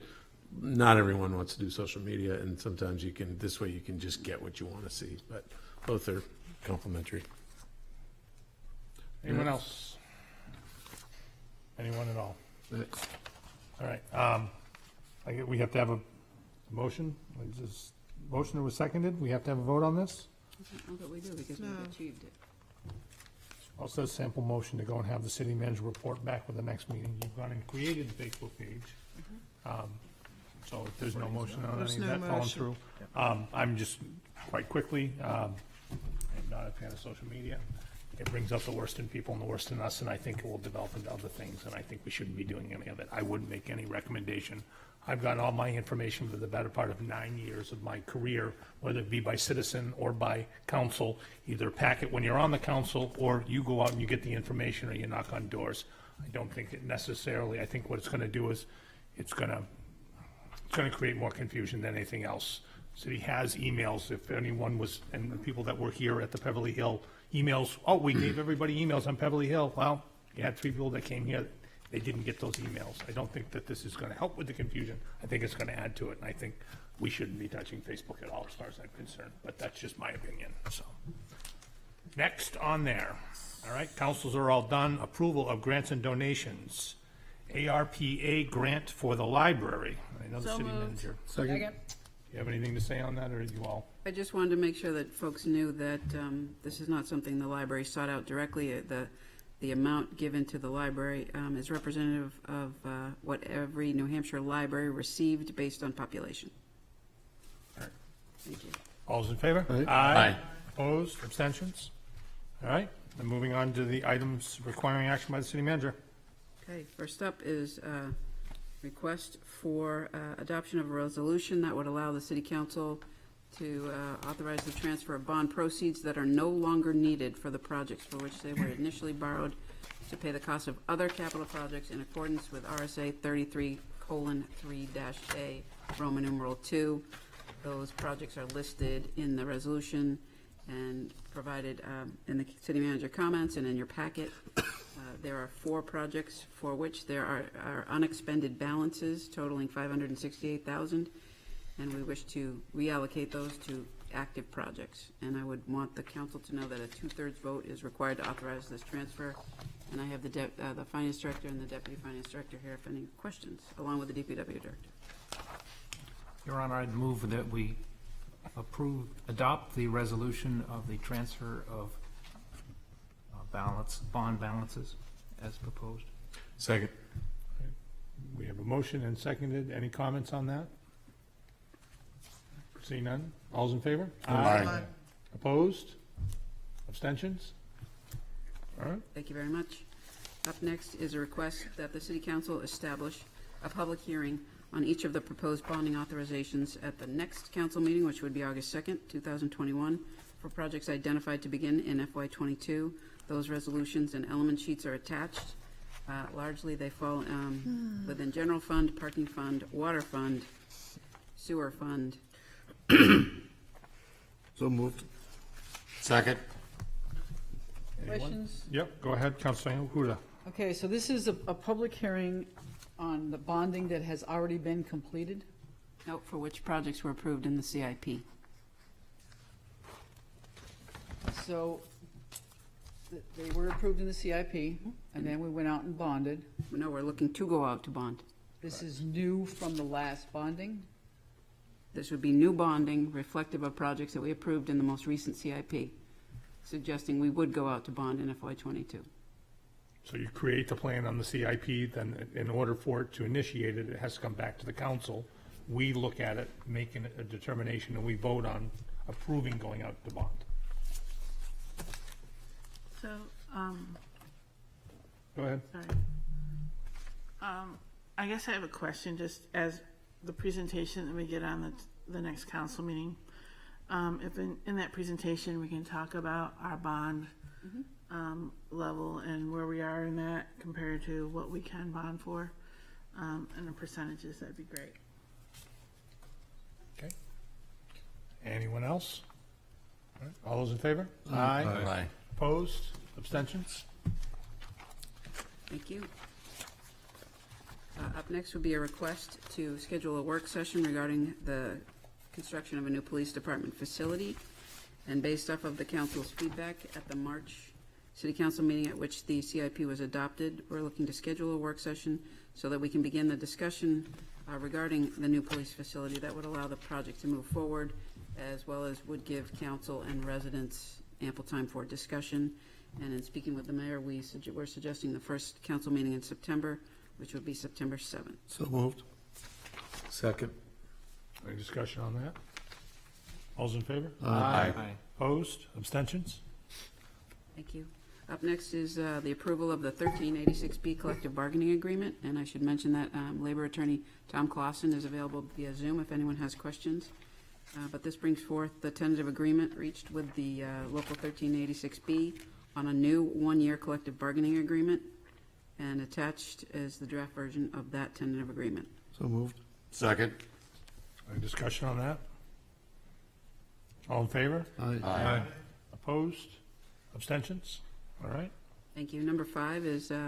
looking for the naming of a private subdivision road off of Clark Drive, which was, for which the planning board granted subdivision approval at their March meeting. The newly private road would be named Watson's Landing. The applicant's engineer has indicated the name was chosen because Watson is the current owner's last name and his father lived on the property. The landing part is a nod to the fact that this is waterfront property. And a reminder to the council, when public roads are requested to be renamed, typically the planning board and council would consult a list of road names. When private roads are considered, in this case, it is left up to the applicant, subject to the final approval of the council. So moved. Second. No discussion? All those in favor? Aye. Opposed? Abstentions? Thank you. We dealt with item number 6 relative to the Thule license and easement. So number 7 would be acceptance of the dedicated way on Walker Bungalow Road, and Deputy City Attorney Suzanne Woodland is here to answer questions. But long story short, during the course of the city's preparation of bid documents to move forward with the Sagamore Area Sewer Extension Project, the legal department discovered the council had never formally accepted the roadway improvements at the end of Walker Bungalow Road, the cul-de-sac area. So moved. Second. Any discussion? All those in favor? Aye. Opposed? Abstentions? Thank you. I move that we, in the consent agenda, I move that we accept A, B, C, D, E. Second? And that, So all of the items on the consent agenda. And it was been seconded. Any discussion on that? Anybody have any concerns? Pull something out? All's in favor? Aye. Opposed? Abstentions? All right. Let's see. Under section 17, item A was done. B is next. Email correspondence. Have a motion to so accept. moved. Second? Any discussion on that? All's in favor? Aye. Opposed? Abstentions? All right, and a letter from Nancy and Kian Knowles regarding the neighborhood parking program. I'm assuming it would be accepted. That's number C. Say that? We missed letter C. That's letter C. Letter C, letter addressing with Nancy and Kian. Kern. Yep. Kern. Yep.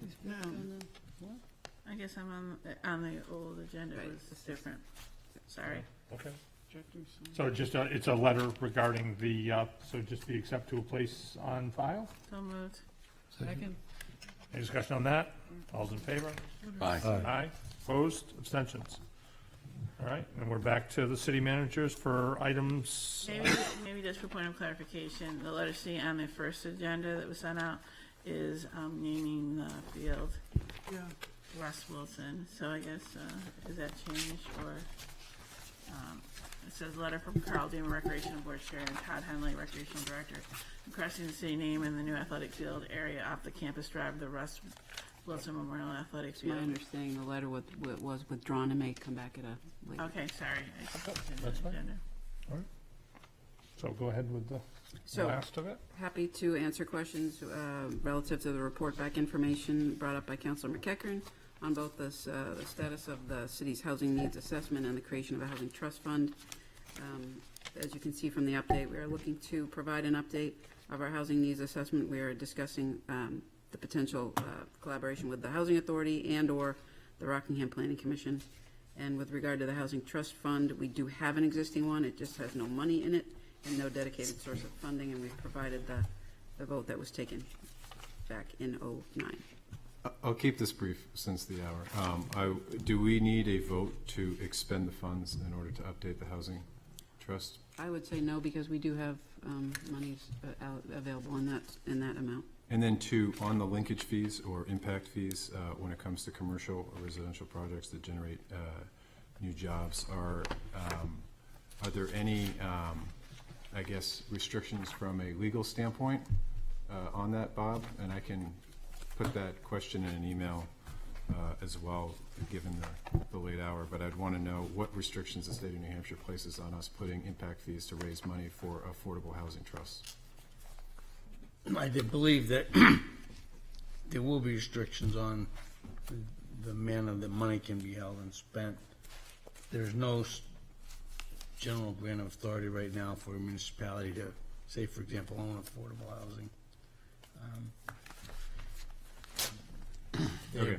you know, if you have a specific idea, we might be able to find a specific way to deal with it. Most of the impact fees in other communities, and I learned this from 2 years in the Rockingham Planning Commission, Salem and stuff like that, they dedicate it to recreation, to improvements in the town, not any specific thing that would be as far as what you're intending it to be.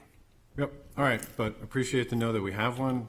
Not having any money, it's kind of like not having one, but, well, We used to have we actually used to have an improvement fund for City Hall. And no one knows where that went either, so.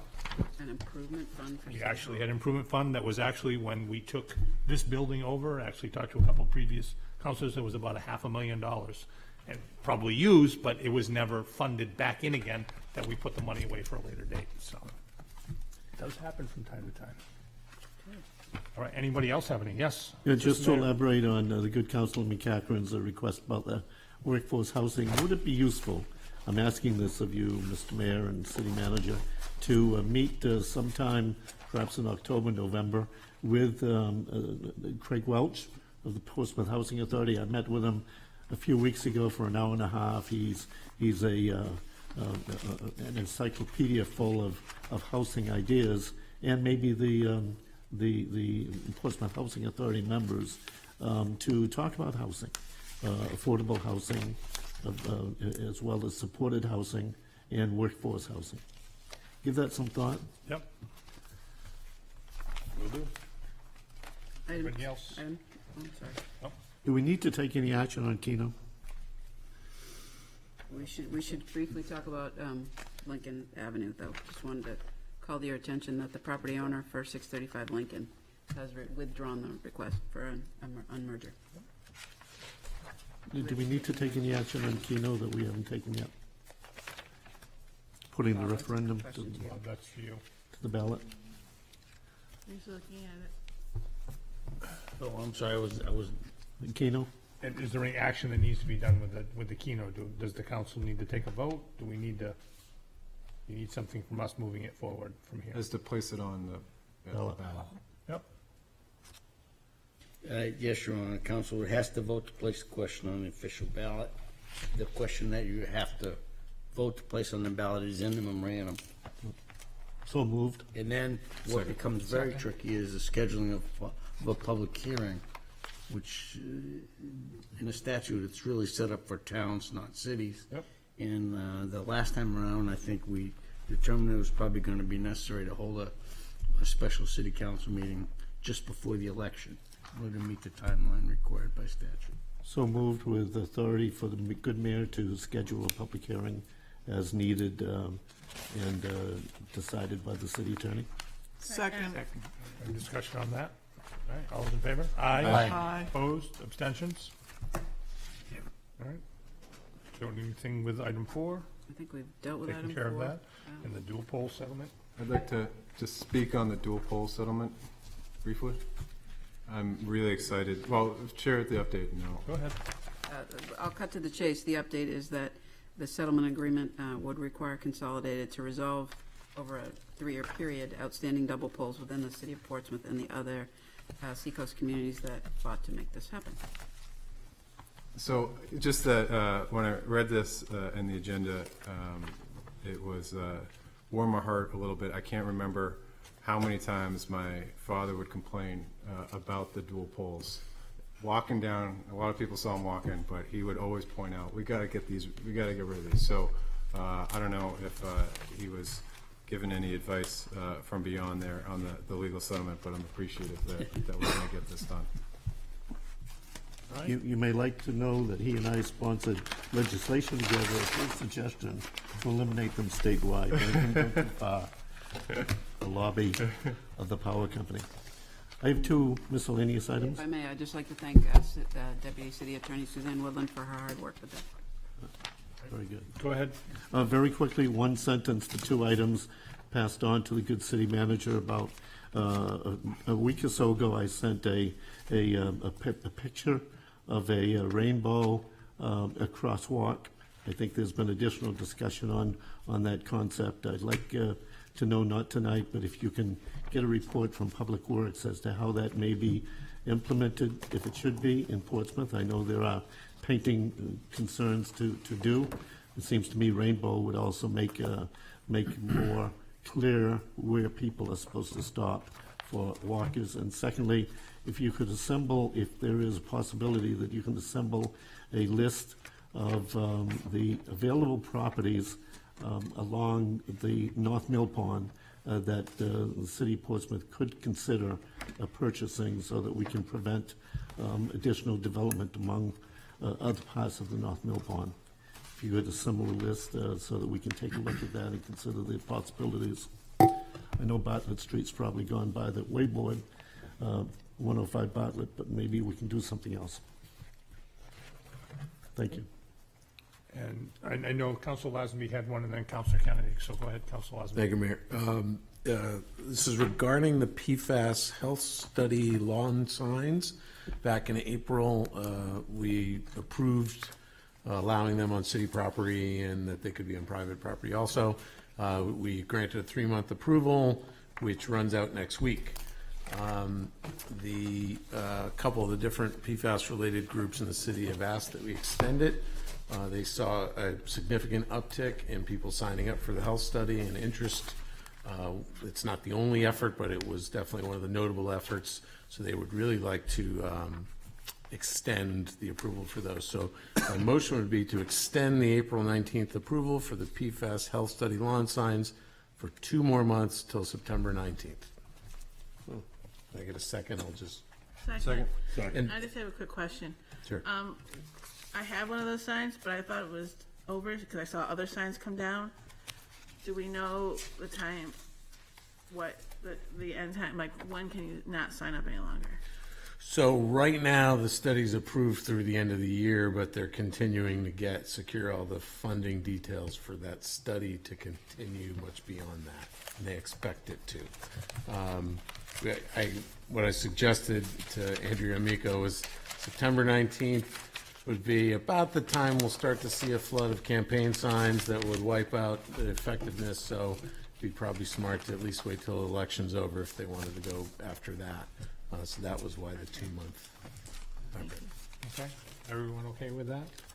Second, all's in favor? Aye. Opposed? Abstentions? Thank you. And Councilor Kennedy, you had I just something? had one miscellaneous. I just was curious, an update. We had talked about doing a walk up at Panaway Sound Barriers with the state. I know we got a little memo from the state, but I still think it's important to do that walk. I know people up there have been sending letters to some state officials, and they're trying to get the word out. They're very concerned they've been forgotten. So I would really like the city manager to set that up sooner rather than later.